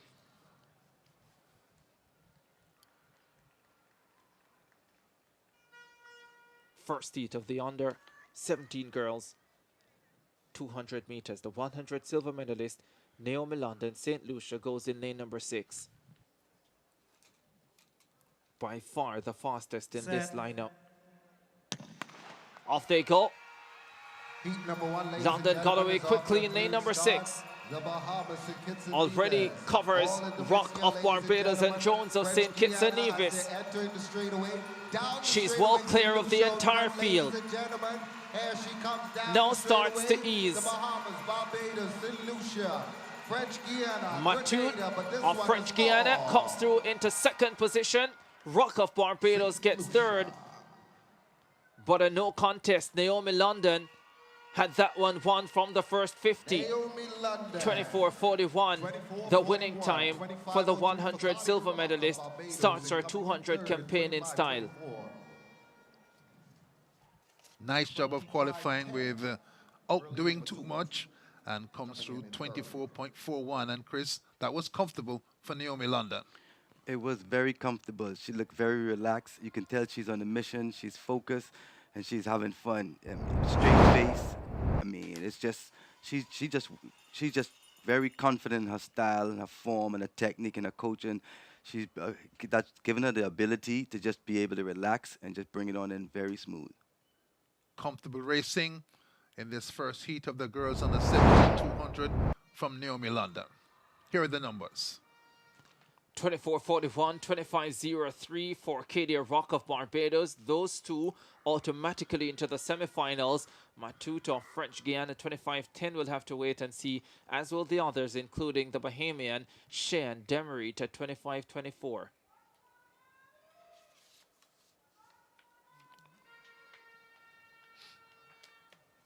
First of 5 heats in the under 17 girls, 200 meters out the way. The second heat coming up on track, and this one has the 100 champion Jemiah Nabi of the Bahamas. She will start in lane number 6 as we have a look at the bronze medalist from the 100 meters, Alexi Henry of Trinidad and Tobago. There's the lineup. Deschanel Thomas of St. Kitts and Nevis, Alexi Henry, Trinidad and Tobago, Shephonia Houston, Grenada was in the 400 final. The 400 timed finals. Suede Trustful, Suriname, Jemiah Nabi, the 100 champion Bahamas, Shania Johnson, British Virgin Islands, and Elise Dickinson of Bermuda. The way Nabi finished to win the 100 final last night, I'd say that this event, the 200, will suit her. And of course, the organizers there, she is the 100 champion, Nabi of the Bahamas. In aquamarine. So I was told yesterday, Tonique Williams told me what the color really is, aquamarine. And the organizers, Ricardo, making sure that Nabi and Henry get to know each other very well. They've seen a lot of each other. She's our future, Nabi, from the Bahamas, in lane number 6, just like London was a while ago in the first heat. She should be going in with a lot of confidence as well.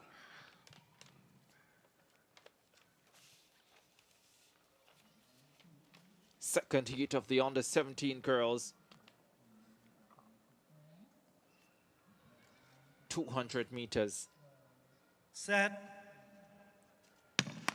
Nabi, the 100 champion, goes in lane 6. Had a very slow start. Nabi got caught napping at the start, and she's well back. Alexi Henry of Trinidad and Tobago turns into the straightaway with the lead. Nabi has work to do. Running well on the far outside. Dickinson of Bermuda. Oh, Nabi strolls through now. Oh, look at that. Wow. That's a super impressive last 50. She pretty much just walked the field down and comes through in 24:28. Wow. Saw Frank Fredericks in the World Champs 97 dawdle the first 100 meters in his heat race and fly the straightaway. Instant replay from Nabi, the 100 champion, in her first round 200. She doesn't look like she's moving at all. The stride is open, and you can see she's just being patient, just taking her time. She wants you to know that she's coming, and she wants to also reserve a little as well, but she knows what she got what it takes to win, and she's just going to power her way right on through. Had to work between the top of the curve and 150. When she saw she had them, began to cruise in. Alexi Henry held on for the second automatic qualifying spot. 24:28 for Nabi, 24:43 for Henry. Dickinson of Bermuda in third at 24:44. That you think should be good enough to get her through on time. Positive 1.2 meters per second, the wind speed. Nice, comfortable breeze coming through the Thomas A. Robinson. And Nabi, no knee lift to speak of. No, none at all. Just a wide open stride, yes, gobbling up the ground in giant steps. Yes. Technique will improve, and so will results will improve.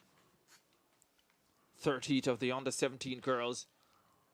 Ladies and gentlemen, 200 meters coming up. Lane number 2. Can't help but see her in the future of the Bahamas 4x4 with that wide open stride. Candice Amin, Montserrat in lane 2, Shania Douglas, Jamaica lane 3, and Naya Nurse, Barbados in 4. Sydney Barnett of Haiti in 5, Arima Turner, Bermuda 6, Samaria Hodge, Anguilla in 7, and Kristen Williams, Turks and Caicos Islands in lane number 8. Lane 7, Anguilla, Samaria Hodge. Top 2 short to go through. In lane number 8, Turks and Caicos, Kristen Williams. Heat number 3, under 17, 200. On your mark. Nurse won this event in the Barbados trials. She's in the 24 zone as well. Those numbers come back in heat 1 and heat number 2.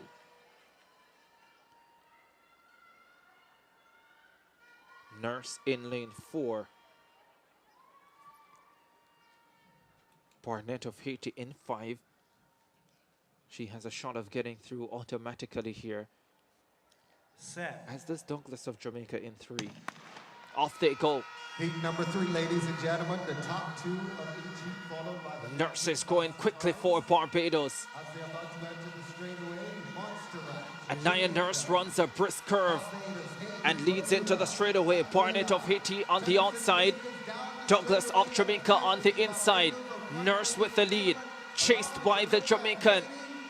And the Jamaican inches ahead. Shania Douglas to take the third heat of the under-17 girls, 200 meters, and books her semi-final spot with a smile, 24:54. She's pretty good at 400 meters, and that strength seemed to tell in the last 50. Nurse, either cruising down or getting tired, began to slow down, and Douglas came by her and took the win. That is why as coaches, again, coaches always look to say to athletes, make sure you run straight to the line. Go to the line, because you never know where someone is coming next. And if you can see it right here, clearly she's still running before the other runner feels like, hey, it's over, and she just passes right through. Run through that line. You have to run through that line.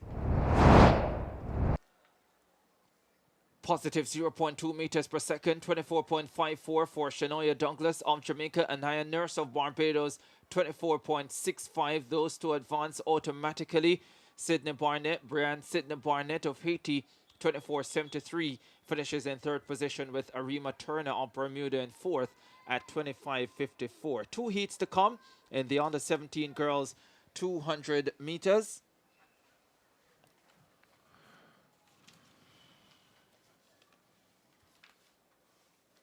This is the penultimate one. Ladies and gentlemen, we're now set for heat number 4.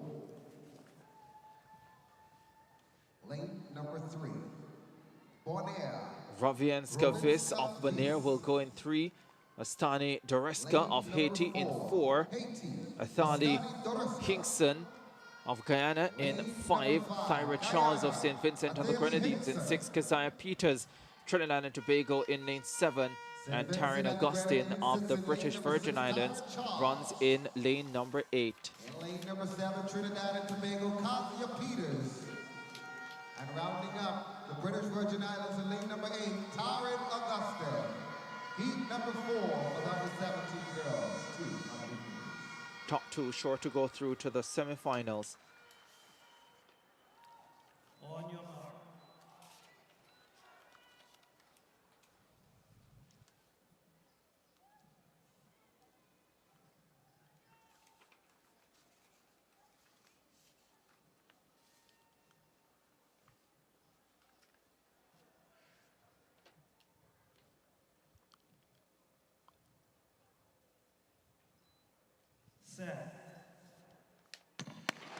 Sent on their way. Penultimate heat of the under 17 girls 200 meters. St. Vincent and the Grenadines, TTO, and the British Virgin Islands. Into the straight they come. Guyana's Hinkson running well, but stepping through now. From St. Vincent and the Grenadines, Thyra Charles. And she is well clear of the rest. Doreska, I think, got second for Haiti, the second automatic qualifying spot. But no doubt about the winner, 4.27 from St. Vincent and the Grenadines, Thyra Charles. Tall, but a nice curve in a wider outside lane. Came off that part of the track with a full head of steam and kept her foot to the floor down through 150. Didn't hear anybody to her left. She was on the outside. Here she is. Nice curve, tall and stately, arms pumping nicely, and advances to 150. Realizes she's done the job already. And you'll see the arms drop in a moment. Just has this one well in hand, Chris Brown. Yes, execution was perfect. She kept those knees up. She kept pumping her arms. She was focused, and she wanted to get to the finish line, and sure enough, she did. 24.14 for Charles, negative 0.3 meters per second. Doreska, 24.95. And Keziah Peters out of the automatic qualifying places, but at 24.98 has a shot, with Athalia Hinkson of Guyana 25.07 in 4th. Big number, 24. Final heat coming up in the under 17 girls. 200 meters includes the 400 champion Tiana Springer of Guyana. She makes it in time for the qualifying round today, and so Hubert, Chris, there shall be no need for her to run by herself, and there shall be no need for a protest, and hopefully we won't have a time finals for this one. Yes, finished like a house on fire in the 400 final. Has to make sure to run the curve with purpose. The dichotomy, tall people get going more slowly, run curves with more difficulty. If she can take care of that, as some do, she could be in the final.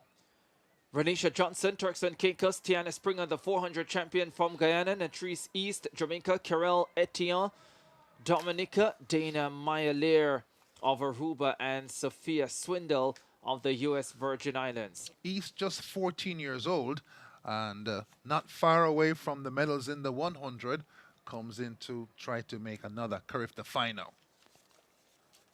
4th in the 100. She's in lane 5 with the 400 champion Springer in 4. There is East, has a patented finishing lane that she uses at the end of her races. Nice wide open stride when she's running at full speed. Just 14 can come back to this category next year and the year after that. Guyana, Tiana Springer. Lane 5, Jamaica, Natrice East.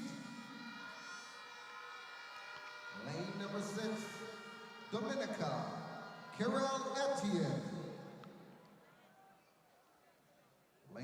7, Aruba, Dana Lear. Springer took a long time to get going at 400 yesterday. This is the final heat. The best part of a race, the last 150, that's entirely applicable in the 200.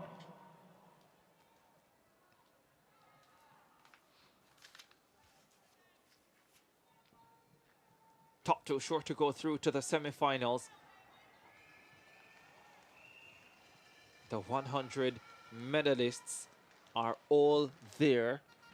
Now the fourth place finisher from the 100 is in this seat, as is the 400 champion. Off they go.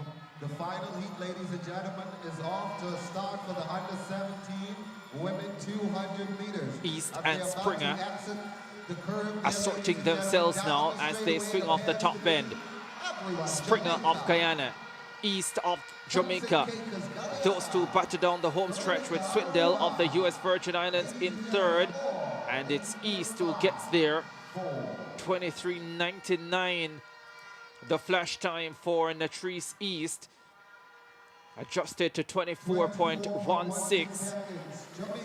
Looked a lot better there than she looked yesterday. In fairness to her, she did get better with each round of the 100 meters. And after hopefully a good night's sleep, feeling a lot better on Easter Sunday with the 400 champion also through to the 200 semi-finals. East on the near side, Springer on the far side, running neck and neck to 150. Springer, the 400 champion, big effort yesterday to win. Lets up a little bit. East also comfortable. Both girls go through to the next round. Yeah, 24.16, positive 0.0. Zero wind. Yeah, 24.16 for Natrice East, Tiana Springer, 24.27. And Sophia Swindell of the US Virgin Islands at 24.75 will be one of the non-automatic qualifiers. I've had several discussions with operators of the wind gauge machine who have told me there is a difference between negative 0.0 and a positive 0.0. So I ensure I always say it. Great people, no wind. This is the super versatile Ring Stick-Up Cam. It goes indoors, outdoors, outdoors in the rain. It's got two-way talk. Hey, Eddie! Works with Alexa. Comes in tons of power options and works with Ring Alarm to start recording automatically if something's going on. Seriously? Seriously. So start protecting your home with the easy installing indoor-outdoor Stick-Up Cam by Ring. That's a different type of competition. But So I can't go to war with the wind gauge operators on the terminology with Chris Brown. oh, don't You're on say your that. own, son. No, don't say that. I'll be in there. I'll be in there. Of course, Chris will be. He's a good wingman, Hubert. Yeah. Buffum, buffum is the sound you get when I argue about zero wind being plus or minus. The one thing I know for sure, I go to war, somebody will be able to run. Chris Brown. Which could be crucial to get back up. 7 times down, 8 times up. Octathlon high jump for boys, the 6th event in the octathlon. It is the final event for these athletes in the morning session.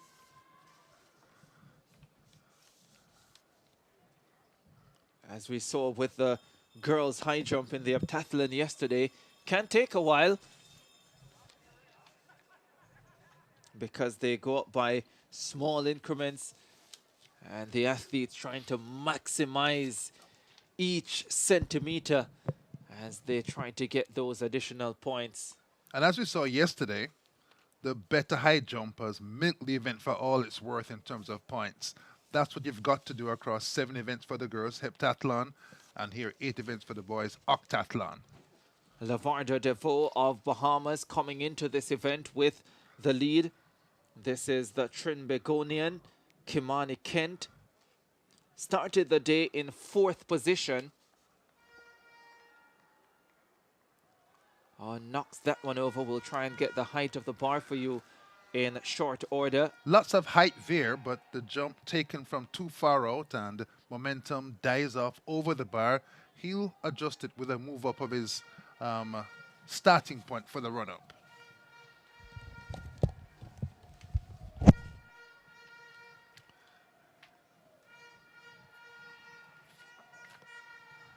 High jump in progress in the boys' octathlon.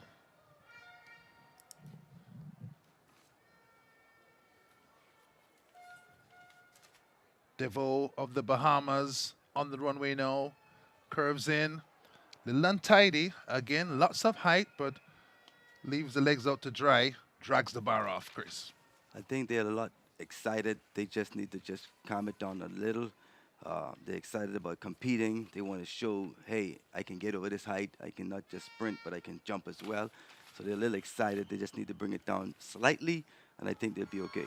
Here's Michael Claxton of the British Virgin Islands in their familiar blue. He comfortable enough to step over the bar with the old style scissors technique, and he's showing them he can really jump. Yes, and he's very relaxed. So being relaxed and comfortable, it's easy for him to get over the bar. Williams of Jamaica gathers himself, doesn't quite arch over, leaves a V-shaped body position, and the bottom of the V, the bottom, knocks the bar off.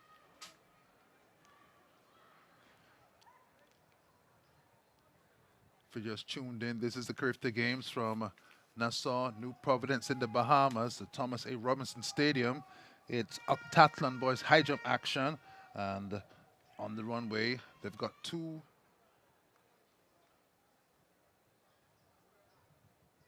167 the bars set at, and the boys having degrees of difficulty. Francis of Trinidad and Tobago 524 using the scissors technique, but then an accident, bar goes off.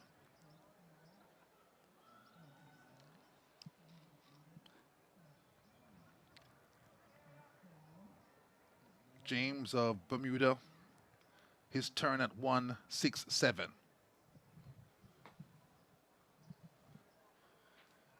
Just on the edge of lane number 1, just inside the high jump apron, comes in from the right-hand side, inverts and shows the rest how it's done. A smooth clearance from James of Bermuda. That was nice. Very. And it only takes one person to get the crowd involved, and before you know it, the jumpers, they just have a jump off. We've seen multi-event competitions where the high jump becomes stellar. 570, Omari Bennett, he too over. He U.S. Virgin Islands jumper, looking comfortable as well. Very. He's so comfortable, he's letting you know that they can still scissors this height and still make it through.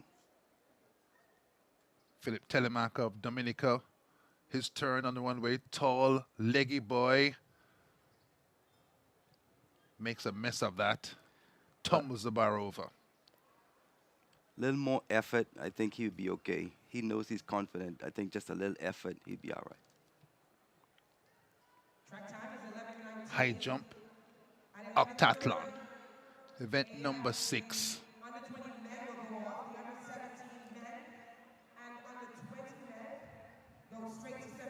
We have a rich history in the high jump as well, so you should see this shouldn't be a problem. Renato Todd of the Bahamas, hometown jumper, bounces in.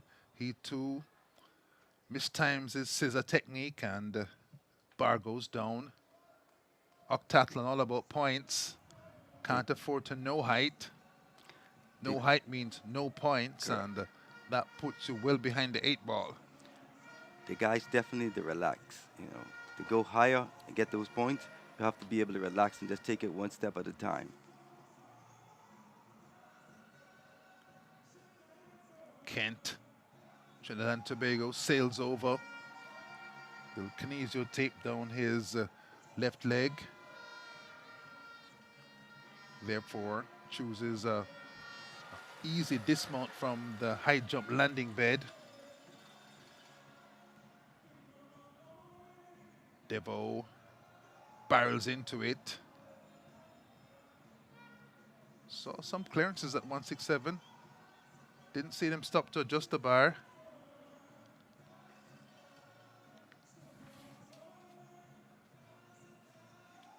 Again, the Jamaican Williams. Shorter run up, little stutter step, makes it over with a little tickle up the bar, and his bid for a medal here keeps on going up.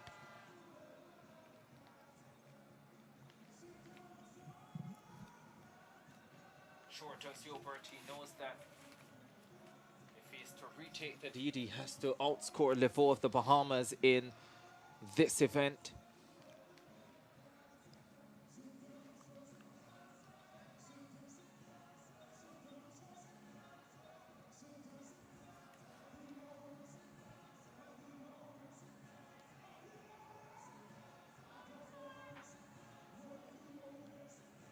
The under 20 girls 200 meters heats.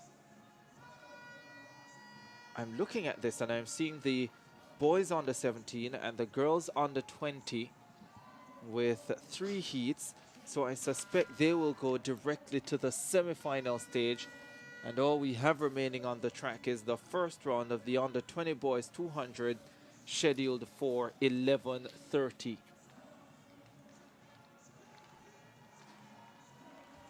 That's not far from no. Yeah, 11:22 on Big Ben here. 8 minutes away from that. By the way, Hubert has some terminologies that I have to learn. And maybe not. I think you're right. Yep. Doesn't go clear. As we get back to the octathlon boys high jump, the bar at 1.67 meters.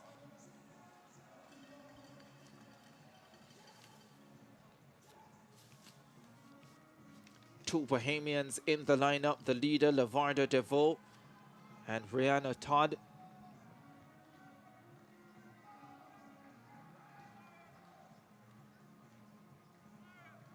This is Kimani Kent of Trinidad and Tobago. Can't clear 167. Sees another red flag.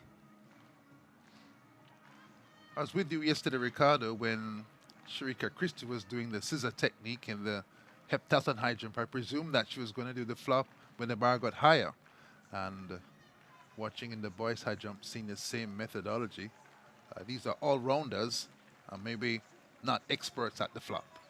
Rihanna Todd, the Bahamas, his last chance at 167. Oh, that's some clearance. Bit of panache from the Bahamian, as the fans who are here inside the Thomas A. Robinson are celebrating with him. You hear the horns. A super clearance by the scissor man, Todd of the Bahamas.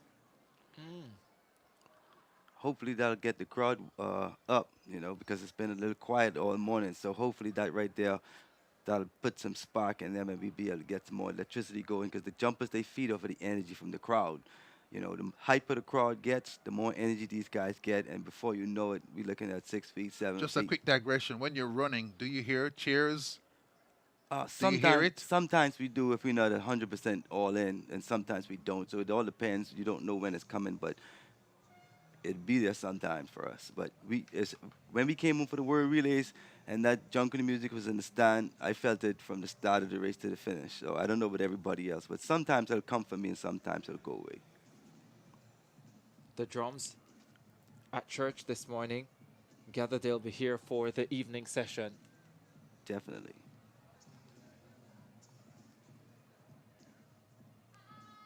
Kimani Kent, Trinidad and Tobago.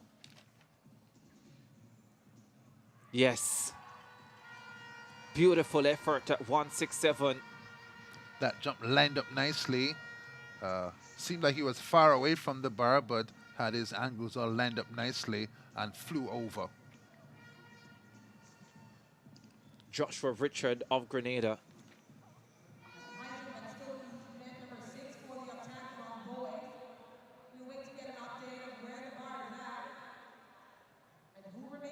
Not quite for Richard. Didn't look convincing. Run up, stop, start, and that cuts the momentum. Want to be accelerating through the turn and building momentum for the takeoff, and didn't see that happen in that jump a while ago. Started the day in 5th position, the type of position that you know if you can have a big second day, you can challenge for a medal. But he'll need a big high jump effort here.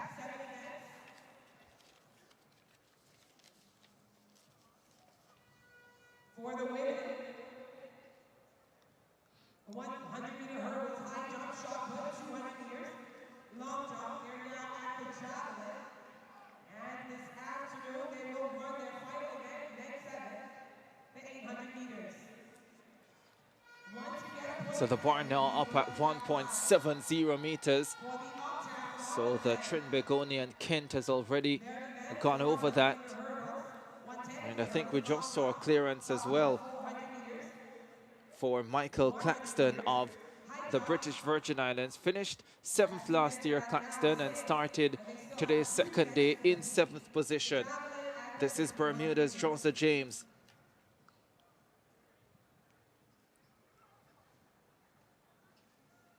The next event on the track will be the men's under 2,200 meters. James. Nice and easy at 170. Wow, that was nice.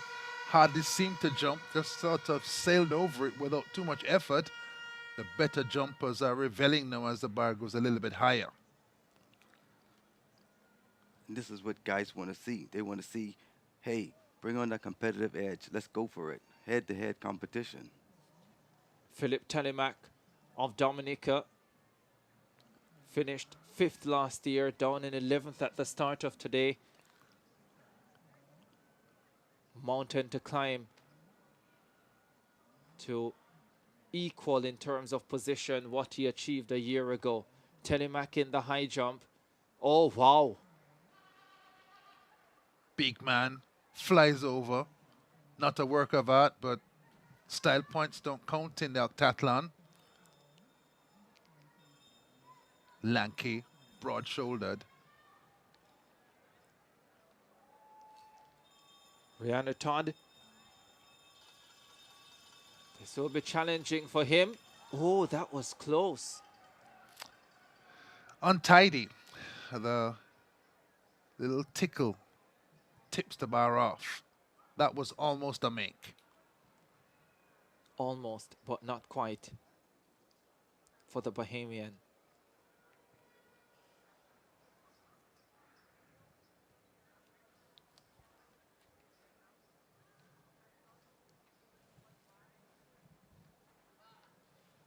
Bar at 1.70 meters.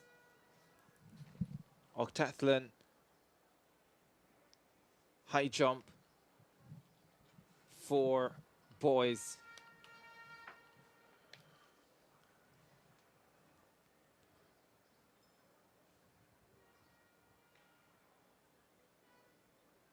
Just a break in the competition.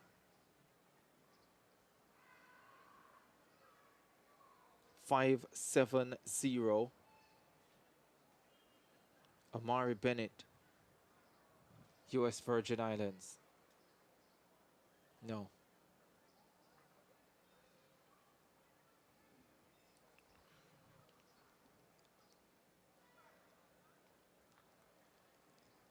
The scissor effort starting to struggle. The higher the bar is, the more it presses your technique into scrutiny. If you've got good technique and you use it and practice at the lower heights, you've done what you want the body to do when the bar goes up higher. The Bahamian Todd started the day in 14th position. Gets over. Not beautiful, but effective. No, quite beautiful, but you can see it's risky. The Fosbury flop, Dick Fosbury, passing on not long ago. He Olympic champion in 1968, the American. Ushered in a new technique in the high jump by clearing the bar with your back to it. And it's proven to be much more efficient than other styles in the past. I guess it's right what they say. Beauty is in the eye of the beholder.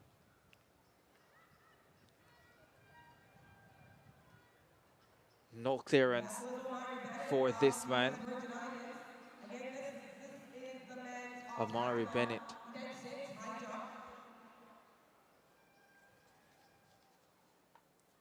So again, the bar at 1.70 meters. This is the octathlon boys high jump. We're waiting for the final track event of the morning session on day 2 of the 50th CARIFTA Games in Nassau, Bahamas. Wherever you are, thank you very much for joining our coverage. I hope you've been enjoying it so far. Ricardo Chambers alongside Chris Brown and Hubert Lawrence.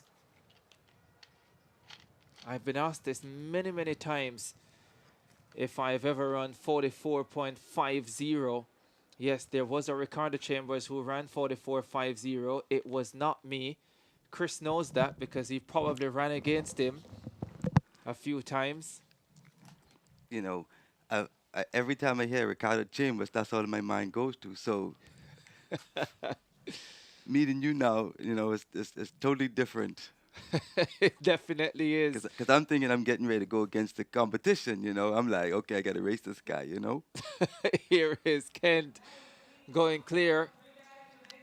At 173. Showing some quality here. Kimani Kent of Trinidad and Tobago in the octathlon high jump for boys. Michael Claxton steps up now. Trying to... Ooh, almost, not quite. No, he can really jump. Really good athlete. Run up leisurely. Trying to clear this bar at 173 on simply athletic ability. But maybe now is the time he needs to convert to a more business-like approach to the bar. Here's the Jamaican. Courtney Williams goes clear at 173. This man jumping for the gold medal at this stage of the competition in a tight battle with the Bahamian Lavarda DeVoe. They came into this second day tied on 2,667 points.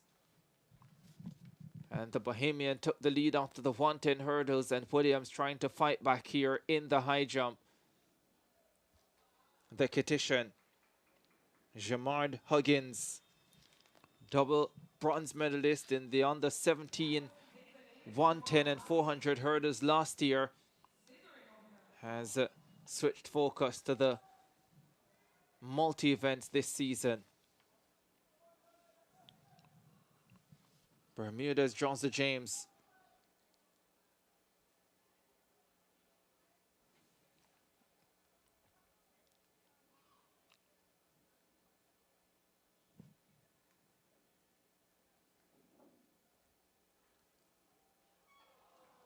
James unable to go clear at 173, but it wasn't a bad effort. Looked good at the earlier height.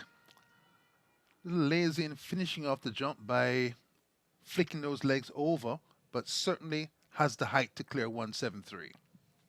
Doesn't matter which attempt you clear on in the multi-events.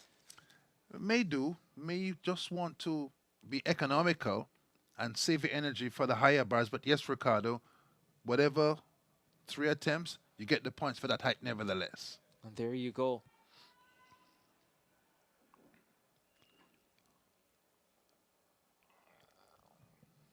Switch in technique. Yeah, hasn't been practicing in the competition this technique, so it may take him an attempt or two to get into the groove. Now he's switched over to the flop.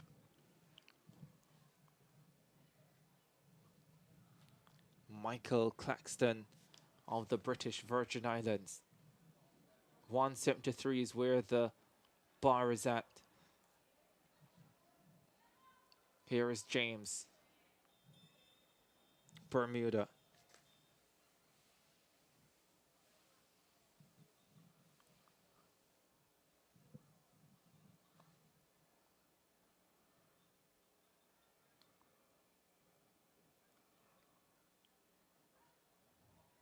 James corrects what went wrong on the first attempt and sails over second time, as you would fully expect. It's like a 3-pointer in the last minute of time. Nice smooth run, Chris, and this time took those legs over in a business-like fashion. Third and final attempt coming up for Claxton of the British Virgin Islands. Bounces up to the bar. Got the height, but maybe brushed the bar with his buttocks, and that's that for him. Doesn't clear at 173. I think he started to use this technique too late, and maybe having jumped all the jumps in another technique should have stayed with that, but that's hindsight, and he's out of the high jump in the octathlon.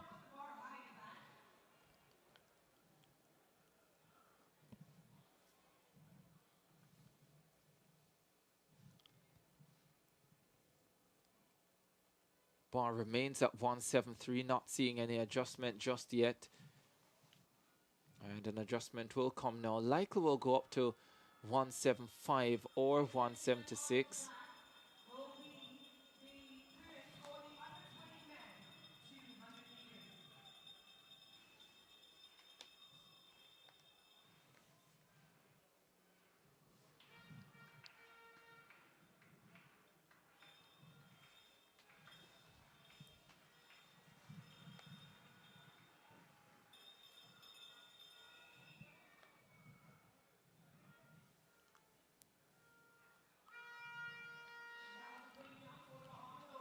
.76 confirmation. The bar has been raised to.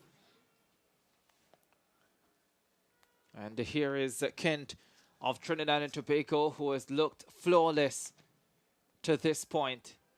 Here he is again. This time comes right down on the bar. Pretty often that's because he's jumping from too far away from the bar, so his effort, his takeoff effort, runs out of momentum when he's still traveling over where the bar is below him, and you saw an adjustment necessary.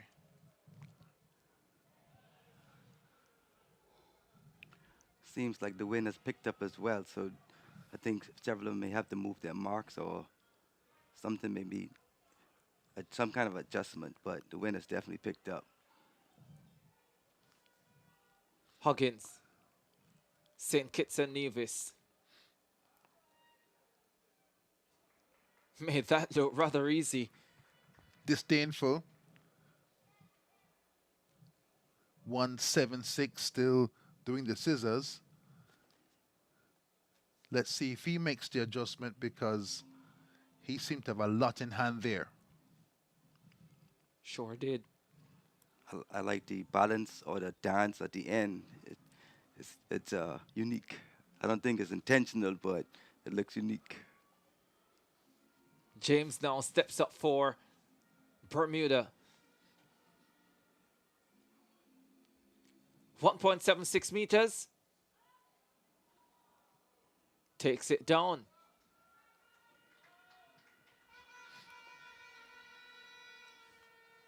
Little limp as he walks away. They slam that takeoff foot into the ground and then drive the inside knee up to get the lift off the ground. Looks like he's done himself some damage. 250, Philip Tanimak of Dominica. Massive fella, this one. And he too takes the bar down at 1.76 meters.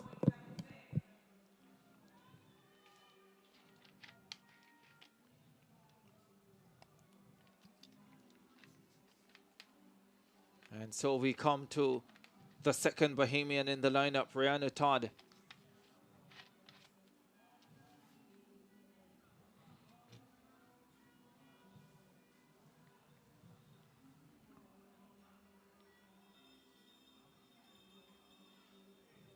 Misses first time.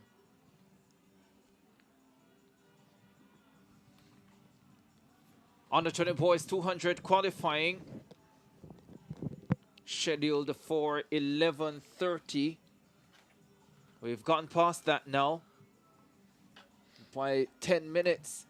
Still awaiting the start of that event, the final track event. I was just beginning to wonder whether or not they've decided not to have that first round based on the numbers who have reported to the officials on the warm-up field. Yeah, could be a possibility as Kent misses on his second attempt as well at 1.76.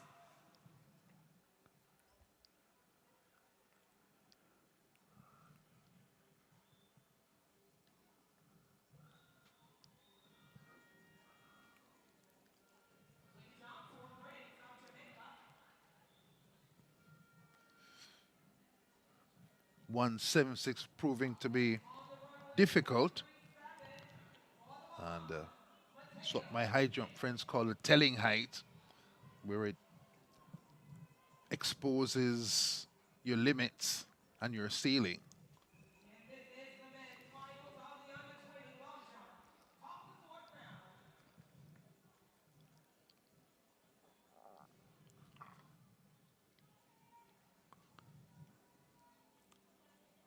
Octathlon high jump.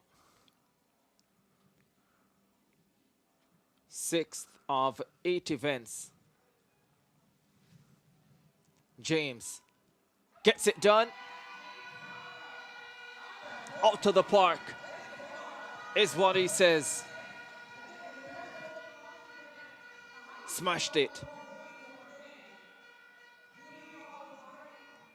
176 taken care of by the Bermudan.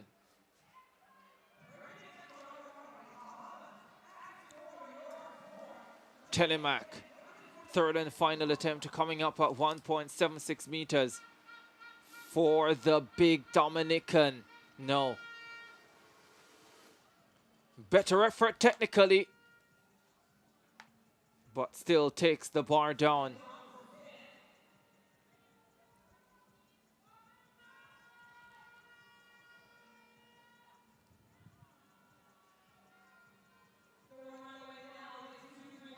And now, Rihanna Todd of the Bahamas, third and final effort at 1.76 meters.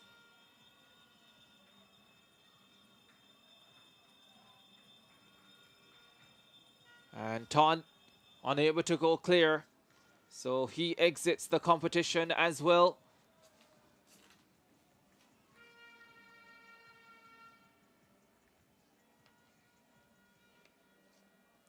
So 1.76 meters taking care of a number of the competitors. And now a third and final attempt for Kimani Kent of Trinidad and Tobago. Deep in concentration. Big moment for him as he tries to move up the rankings. Oh, that is beautiful.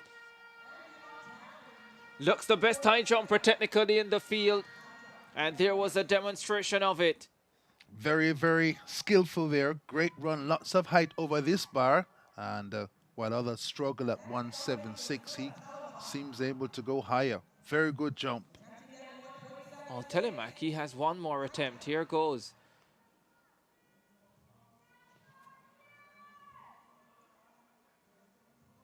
Third and final now.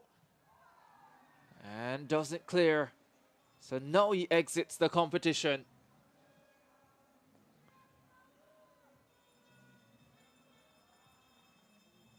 As does Todd of the Bahamas. Seeks the assistance of those inside the Thomas A. Robinson Stadium.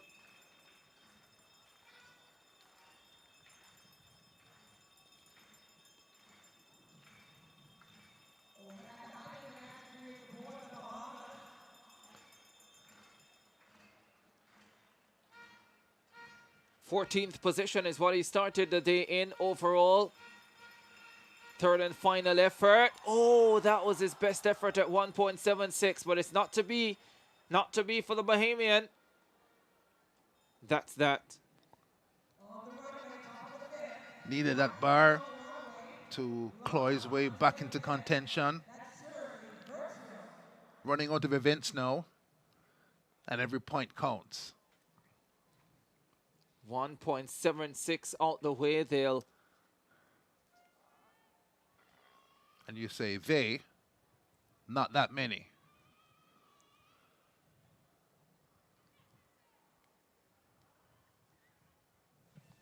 I was referring to the officials raising the height of the bar. And they say they. 3 there doing that job.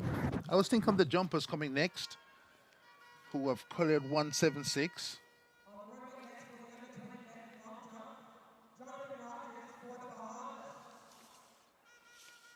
James the Bermudan looked good. Yeah. Huggins cleared 176 as well from St. Kitts and Nevis. Kent of Trinidad and Tobago also got over that 176, as did the Jamaican Courtney Williams. The bar now at 1.79 meters.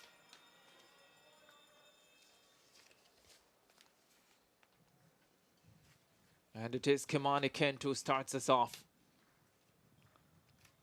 I think this is a height he can clear, judging by that successful effort at 1.76. Bounces up to the bar.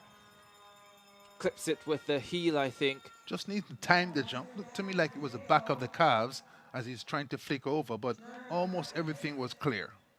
Can clear 179.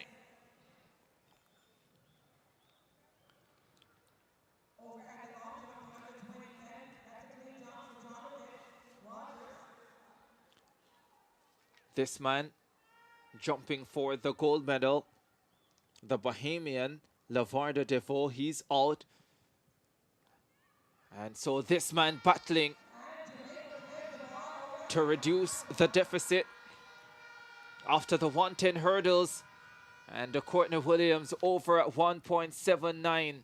Little tippy toe run up, but so good off the ground, Chris, that he can go past 179 with just a little tip of the bar. Yeah, he was very relaxed. That's his little unique style. It works for him, gets him over the bar. He uses it as best he can. As eventually, as time go along, you'll see that'll get cleaned up and he'll be able to go higher with proper training. Here is Huggins. Oh, he's over at 179 as well, still with the scissor technique. He's comfortable and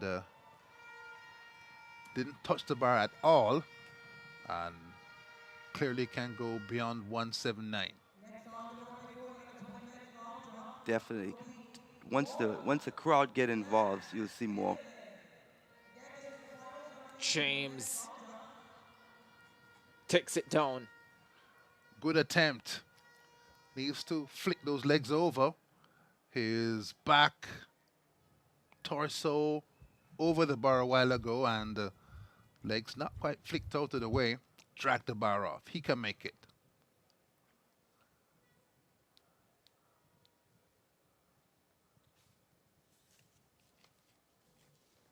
Here is Kent of Trinidad and Tobago, 1.79.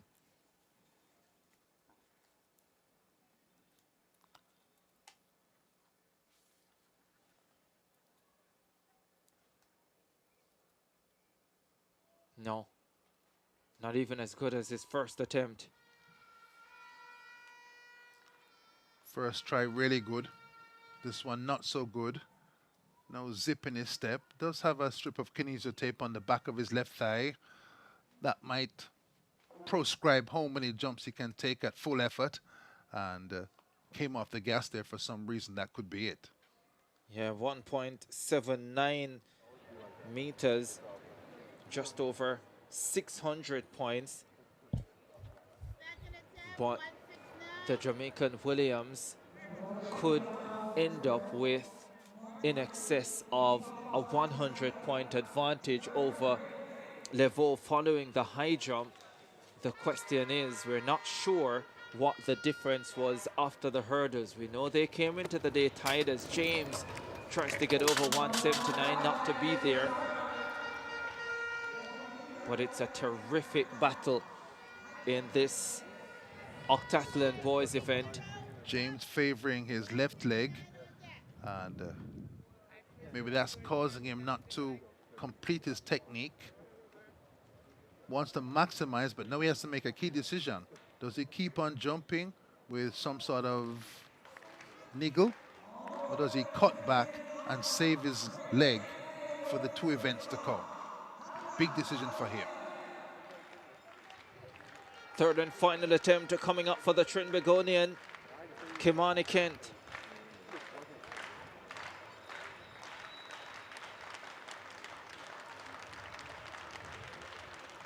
Competitor 530 started the day in 4th position. Needs this, doesn't get it. Again, had the height, maybe a foot in front of the bar, run up off, and the adjustment not made successfully. Can jump this height, but that's all over for this competition now. Has to think about the final 2 events, the javelin and the 1,000 meters. His best mark, 1.76 meters. That will get him 593 points.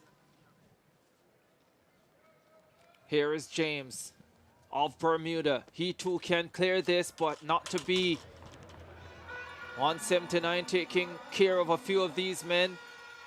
And his left ankle heavily strapped, and he's in pain.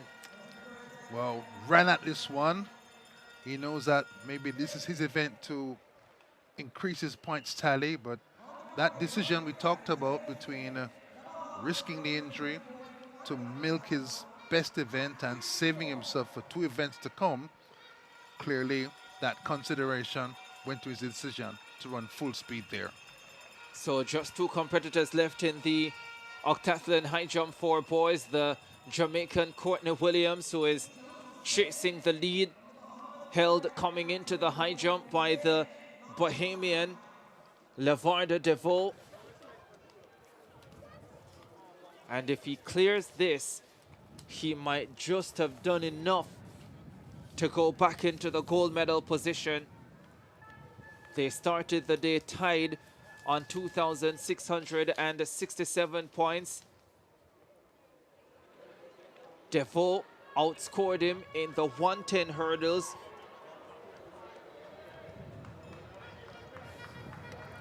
And now in the high jump, the bar goes up to 1.82 meters, and Courtney Williams tries to clear it first time. No, he doesn't.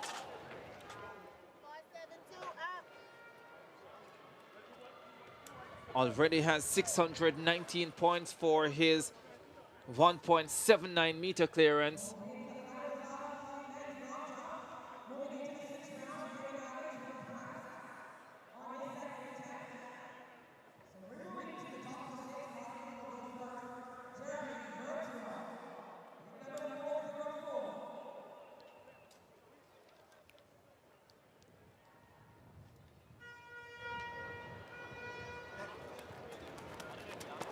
Huggins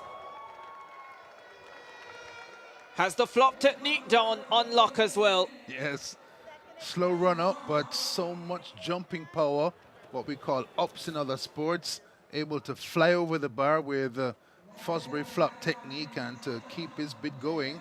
He's down a bit in the standings, but if he keeps on jumping, could collect points that could make the difference at the end of the day. Boys under 20, 200 heats about to get going. First one coming up.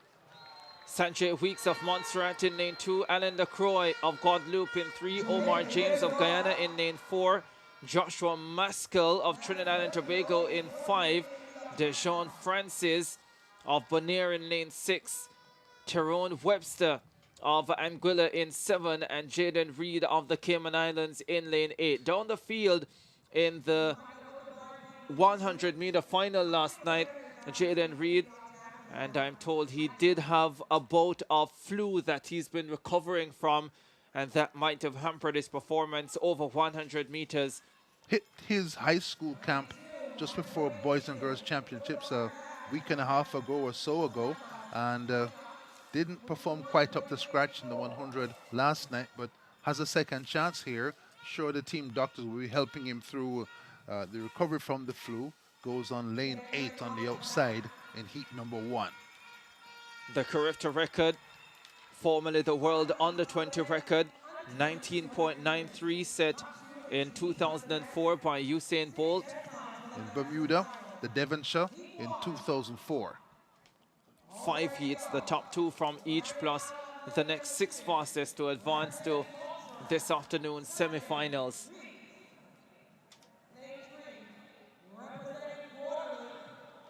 Approaching midday here in Nassau. Final track action of this morning session. 5 heats to come. This is the first of them.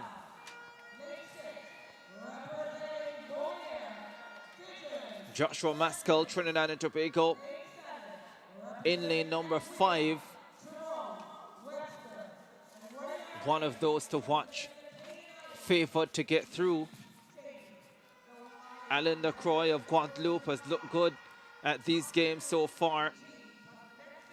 And he has a shot of being automatically through to the semi-finals as well.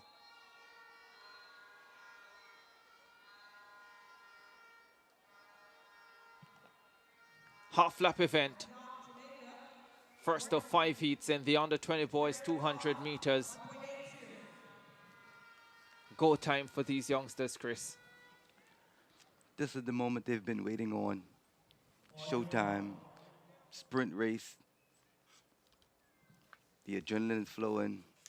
This is the stage. This is what they know. This is what they're used to. So they want to set their mark out there in this level. 3 rounds of 200 for these under 20 men. But no round is easy. Oh, Jaden Reed goes too early. You have to stay relaxed. You got to stay in your blocks. You got to be patient. You got to wait for it. This is the time. You got to wait for it. Spoke about him. Spoke about his recovery from the flu in the 100 final last night. I actually think his better event might be the 200. Not sure he's feeling good because of all that has happened. Would have been tapped by most people for a medal in the 100 last night. This is a second chance, but I wonder if he's feeling well and has come here not quite on point for the 200 meters. You can sense a red card coming. Jaden Reed disqualified for a false start.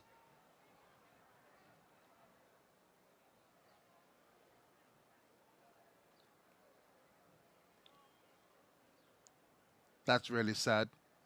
Came through this season running beautifully, right through March. Little bout of flu in the weeks coming up to the Jamaican High School Championships. Down the field a bit in the 100 last night, no medal. His teammate Howell spoke about him. They're planning a big result in the 100 last night. Didn't happen. Gold for Howell though. And here, I think he's a bit dispirited. Heart goes out to him. Jaden Reed, Cayman Islands.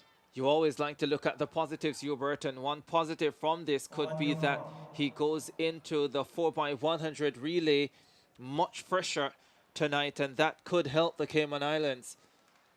We'll see how that works out. So Jaden Reed is out.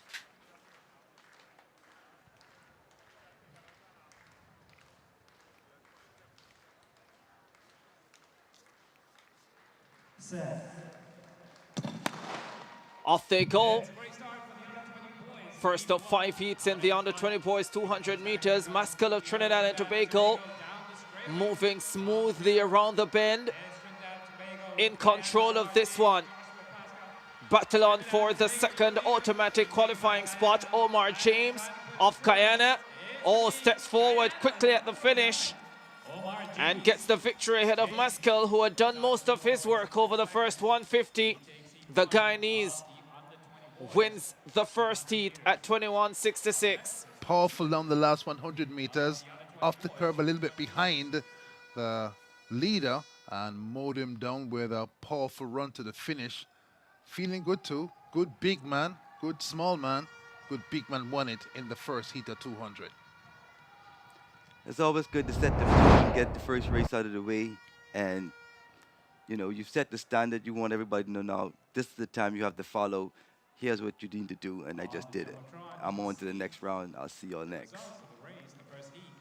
He looks good. He looks real relaxed until the last 50 meters right there. You can see he's hungry, aggressive. Yeah, knows only 2 short to advance to the semifinals, and he ensured he was among them. 21.66 for Omar James of Guyana, 21.70 for Maskell of Trinidad and Tobago. Those two are through. 21.92 for LaCroix of Guadeloupe, 22.03 for Webster of Anguilla.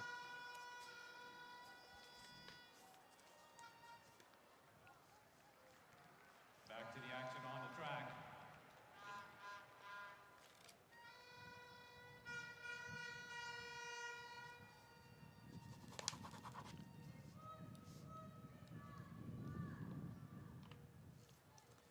There's the lineup for the second heat, lane 2.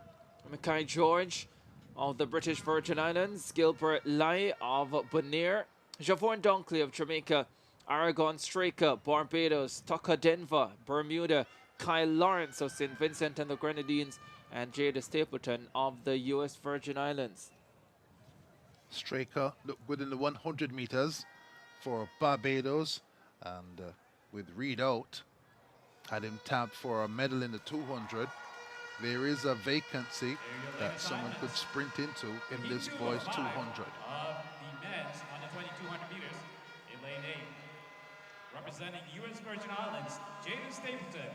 In lane 7, St. Vincent and the Grenadines, Kyle Lawrence. It's a good condition for sprinting today, and these guys are ready. Bermuda, Tucker Denver. Top 2 short to go through to the semifinals. Aragon Straker. In lane 4, representing Jamaica, Javon Dunkley. In lane 3, representing Bonaire, Gilbert Lai. And in lane 2, representing the British Virgin Islands, Mackay George, British Virgin Islands. He starts in lane number 2. Exciting event for the BVI in Kingston last year.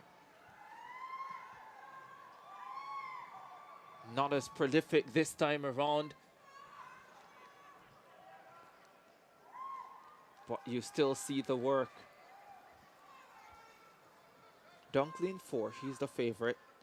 Straker in lane 5. Denver Tucker Bermuda in 6. Good first round heat. Sent on their way. Dunkley responded to the gun quickly. Already covers Straker on his outside, as well as Denver off Bermuda. The Jamaican wall clear.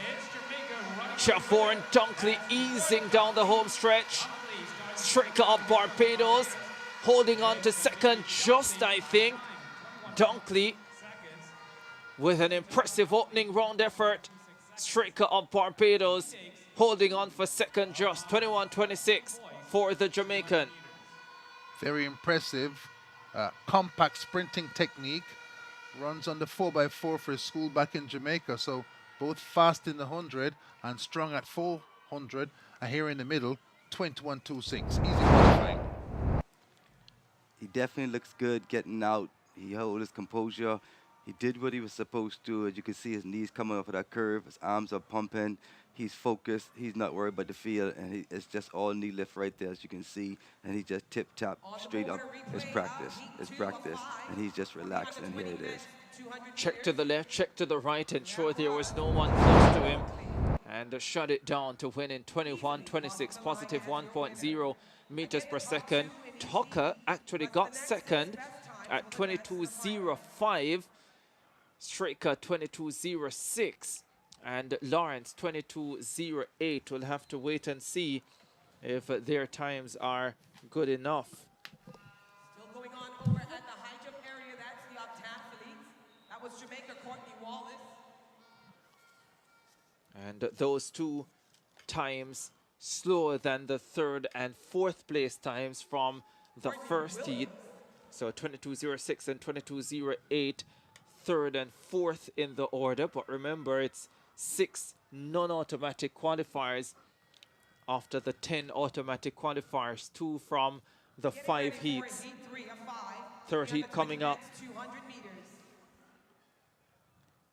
Alian Durham of Turks and Caicos, Jeremy Delfras of Guadeloupe, Raquel Telemac, Grenada, Zachary Evans, Bahamas, Ajani Daly, Antigua and Barbuda, Jamari Lane, Montserrat, and Malik Smith Band, Jamaica. Smith Band, the Jamaican trials champion at 200 meters.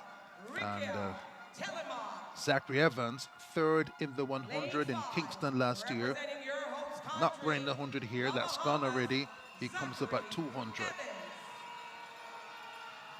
Lane 6, representing Antigua and Barbuda, Ajani Daly. Lane 7, representing Montserrat, Jamari Lane.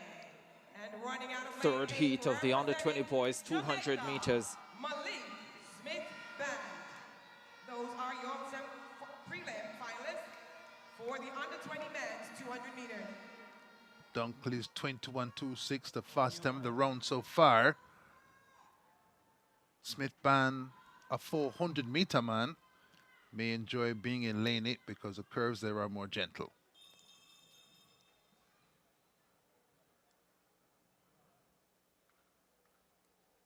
Evans didn't run the 100, so a first chance to look at last year's 100, third place finisher.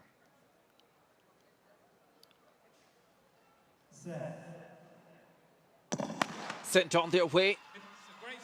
Zachary Evans got up well. Daly of Antigua and Barbuda also moving quickly. Smith Band of Jamaica on the outside, checking to see where he is in the race. Zachary Evans behind the Jamaican Smith Band, who bounces down the stretch. Evans looks in trouble. He's fourth. Smith Band wins it. 21-1 on the clock downstairs. I don't know what happened to last year's 100 bronze medalist Zachary Evans. He looked hurt coming home. This man looked great. 21-39 for Malik Smith Band. Joy and pain. Smith Band, easy, comfortable qualifying on the outside lane. I suggested that the easy curve might help him, but Zachary Evans, third last year in the 100, one of the bright prospects in the Caribbean sprinting at the age group. Here he is in the Accra Marine. Looks good coming off the curve, turns into the straightaway full of run, gets there, sees Smith Band. Looks like he's beginning to cruise a little bit. Then you see the discomfort, head goes back a little bit, and Zachary Evans in trouble as Smith Band floats away to win this third heat of the boys 200. 21.39, positive 0.5 meters per second, the wind speed. Telemac of Grenada got second at 21.91. 22.06 for Ajani Daly at 22.44. Evans cannot make the semifinals. And Ajani Daly, though, of Antigua and Barbuda, still has a chance with 2 heats to come. Tough break for Evans. Looked forward to seeing him and sad to see him go out like this. Yeah, Ajani Daly now 5th in the order of non-automatic qualifiers. All very tight. 21.92 for Alan Lacroix of Guadeloupe. 22.03 for Tyrone Webster of Anguilla. 22.06 for both Aragon Straka of Barbados and now Daly of Antigua, and 22.08 Kyle Lawrence of St. Vincent and the Grenadines. The top 5 on the bubble. Here's the lineup for Heat 4. Adam Musgrove, the 100 bronze medalist in 1. Joshua Sejon, Dominic Lane 2. Dwayne Fleming, last year's under 17 100 champion in 3. Amani Maskell Beckles, Barbados, goes in 4. Hagini Pilgrim, St. Lucia in 5. Kia Davis, last year's under 17 200 silver medalist, goes in 6. Shamari Newton, St. Kitts and Nevis in 7. And Cedric Jean-Pierre of Haiti goes in lane number 8. Look out for a last 100 search from Amani Maskell Beckles of Barbados. He's pretty good at 400 meters if he can get off the curve quickly enough. Kia Davis, last year's under 17 200 silver medalist, 100 bronze medalist, stepping up to the under 20 ranks. Didn't get through to the final of the 100 meters. We'll be looking to do that much better at 200, but there's the Barbadian. Maskell Beckles, lane number 4. Looks like a strong young man. A quality lineup in this 4th heat. kinesio tape on the back of both his legs there, so hopefully he's fine. That's just precautionary. With Fleming's also in this race as well, the under 17 100 champion from last year. Ever worn the kinesia tape, Chris? No, unfortunately, I was blessed, you know, with the zero injury in my career. So I had 0 injuries throughout my career. So that's special. I think they need to look at so many of these different athletes being injured. They need to look at their diets and see how much they're stretching and hydrating. And because I've seen so many good athletes go down from day one to this day, so it'd be good to get a study on that to see exactly what their diets look like. You know, Ricardo, Chris Brown and Danny McFarlane, legendary for taking great care of their vehicles that carry them through tracks, their bodies, and that statement, never had an injury in track and field. Wonderful situation for a top-class athlete. Yeah, fantastic. Thank you. No lane 2 in this one. Joshua Sejean Dominica. Fourth and penultimate heat of the under 20 boys 200 heats. Top 2 sure to go to the semifinals. Off they go. It's a great start for Heat 4. Out in front. Muscle Beckles of Barbados going to work. Dwayne Fleming of Antigua and Barbuda left back. Kia Davis of St. Vincent and the Grenadines running well. Muscle Beckles, Kia Davis on the very inside. Musgrove, the 100 bronze medalist. It's Musgrove. Battle for a second. I think Kia Davis got there. Musgrove, the 100 bronze medalist, gets through by winning his 200 heat. And Kia Davis just got through into second, 21:48 for Adam Musgrove.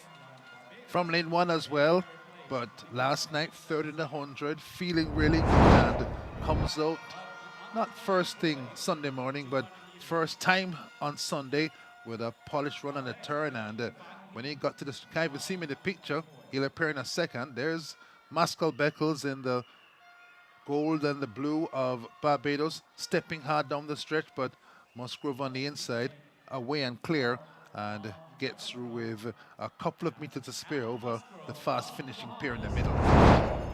Here's confirmation, 21:48, negative 0.2 meters per second, the wind speed. Musgrove and Kia Davis are automatic at 21:48 and 21:66. Amani Muscle Beckles at 21:67. That will likely be good enough. And 22:01 by Pilgrim. That will have a great chance. 22:15 by Shamara Newton of St. Kitts and Nevis. That's out. So 21:67, Muscle Beckles, Pilgrim 22:01. They too have a chance.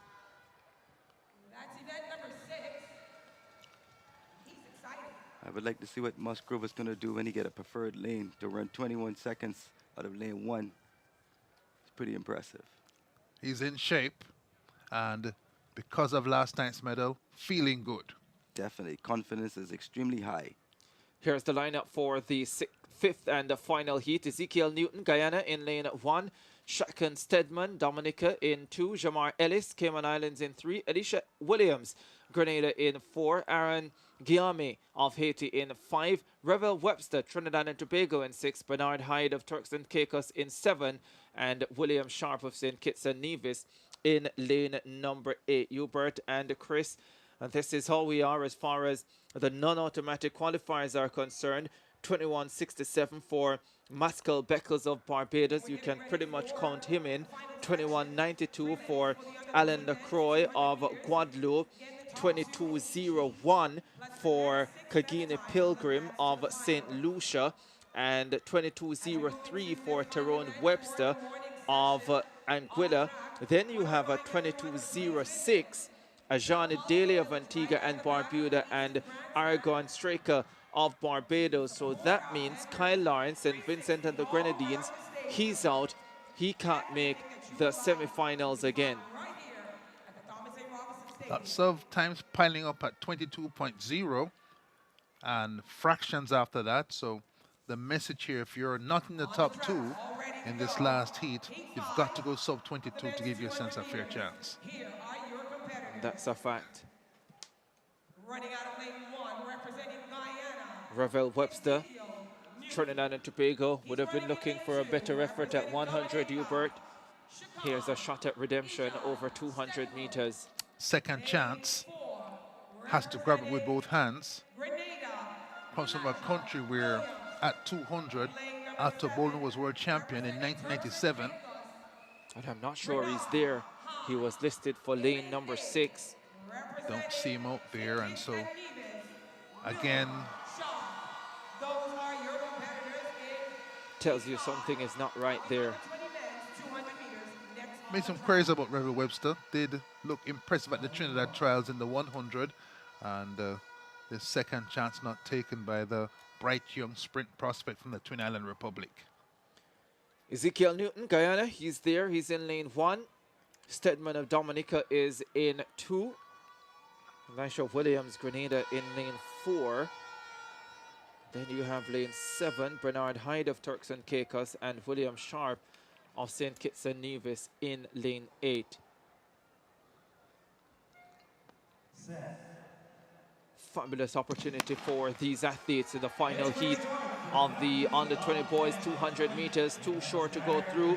Ezekiel Newton of Guyana is running fast in lane number 1, covers the entire field, transitions down the stretch with the lead. Grenada's Williams is in second position.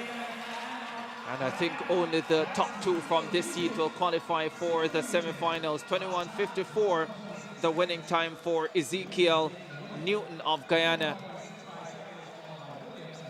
And he takes with him Elisha Williams of Grenada. 21:65.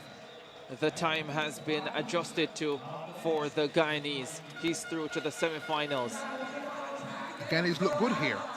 Their sprinters look solid, their 400-meter men look solid as well, and they, of course, have the girls in the 17 400 gold medal through Springer. The field comes together. Another run in lane number 1, skates around the turn, regains his balance, and presses for home. He definitely looks good. I mean, he's straight up stride. Almost got that nice posture. Everything is going good.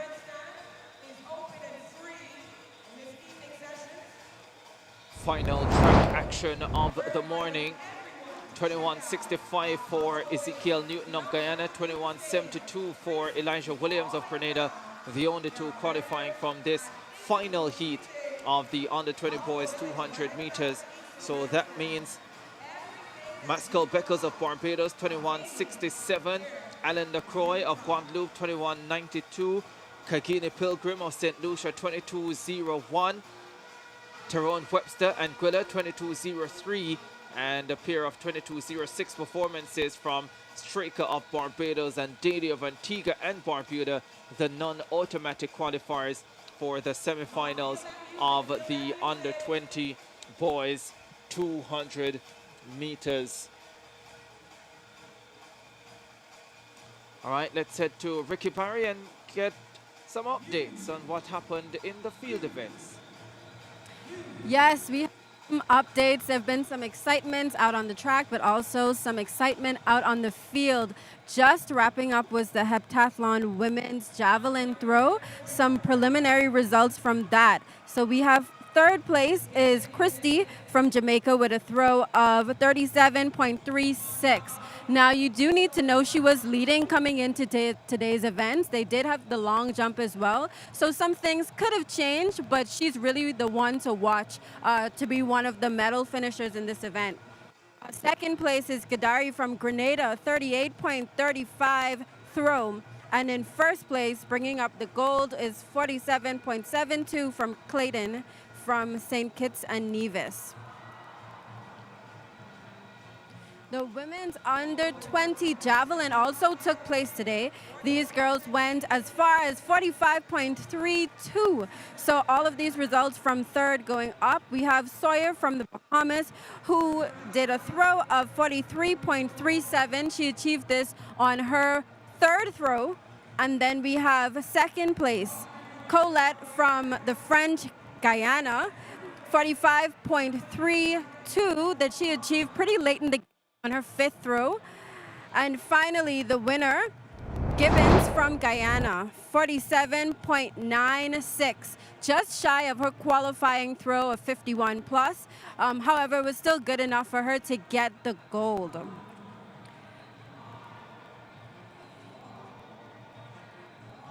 And finally, we have our shot put.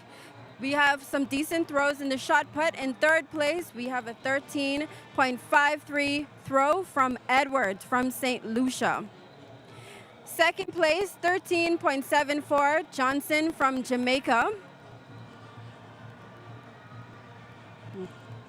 She also competed in this event with her twin sister as well. So we will see the top two coming from Jamaica. The second being Brittany Johnson from Jamaica.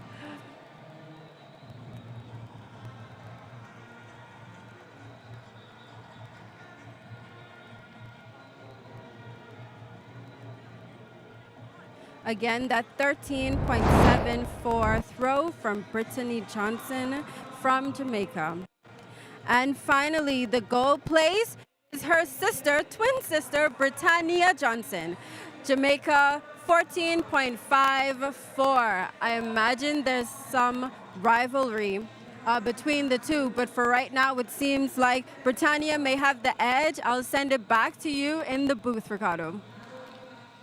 All right, thank you very much, Ricky. As we close out the morning's action here at the 50th CARIFTA Games in Nassau, Bahamas, at the Thomas A. Robinson Stadium. And it's been a good morning of action, just field event finals this morning. We will have track event finals later on today. On behalf of the entire team, Ricky Barry, down at the trackside, and with the field reports, my name is Ricardo Chambers, and alongside me for the morning session, Chris Brown and Hubert Lawrence. You'll be back at 3 o'clock. We start at 10 minutes to 3 Bahamas time for the evening session. Take care until then.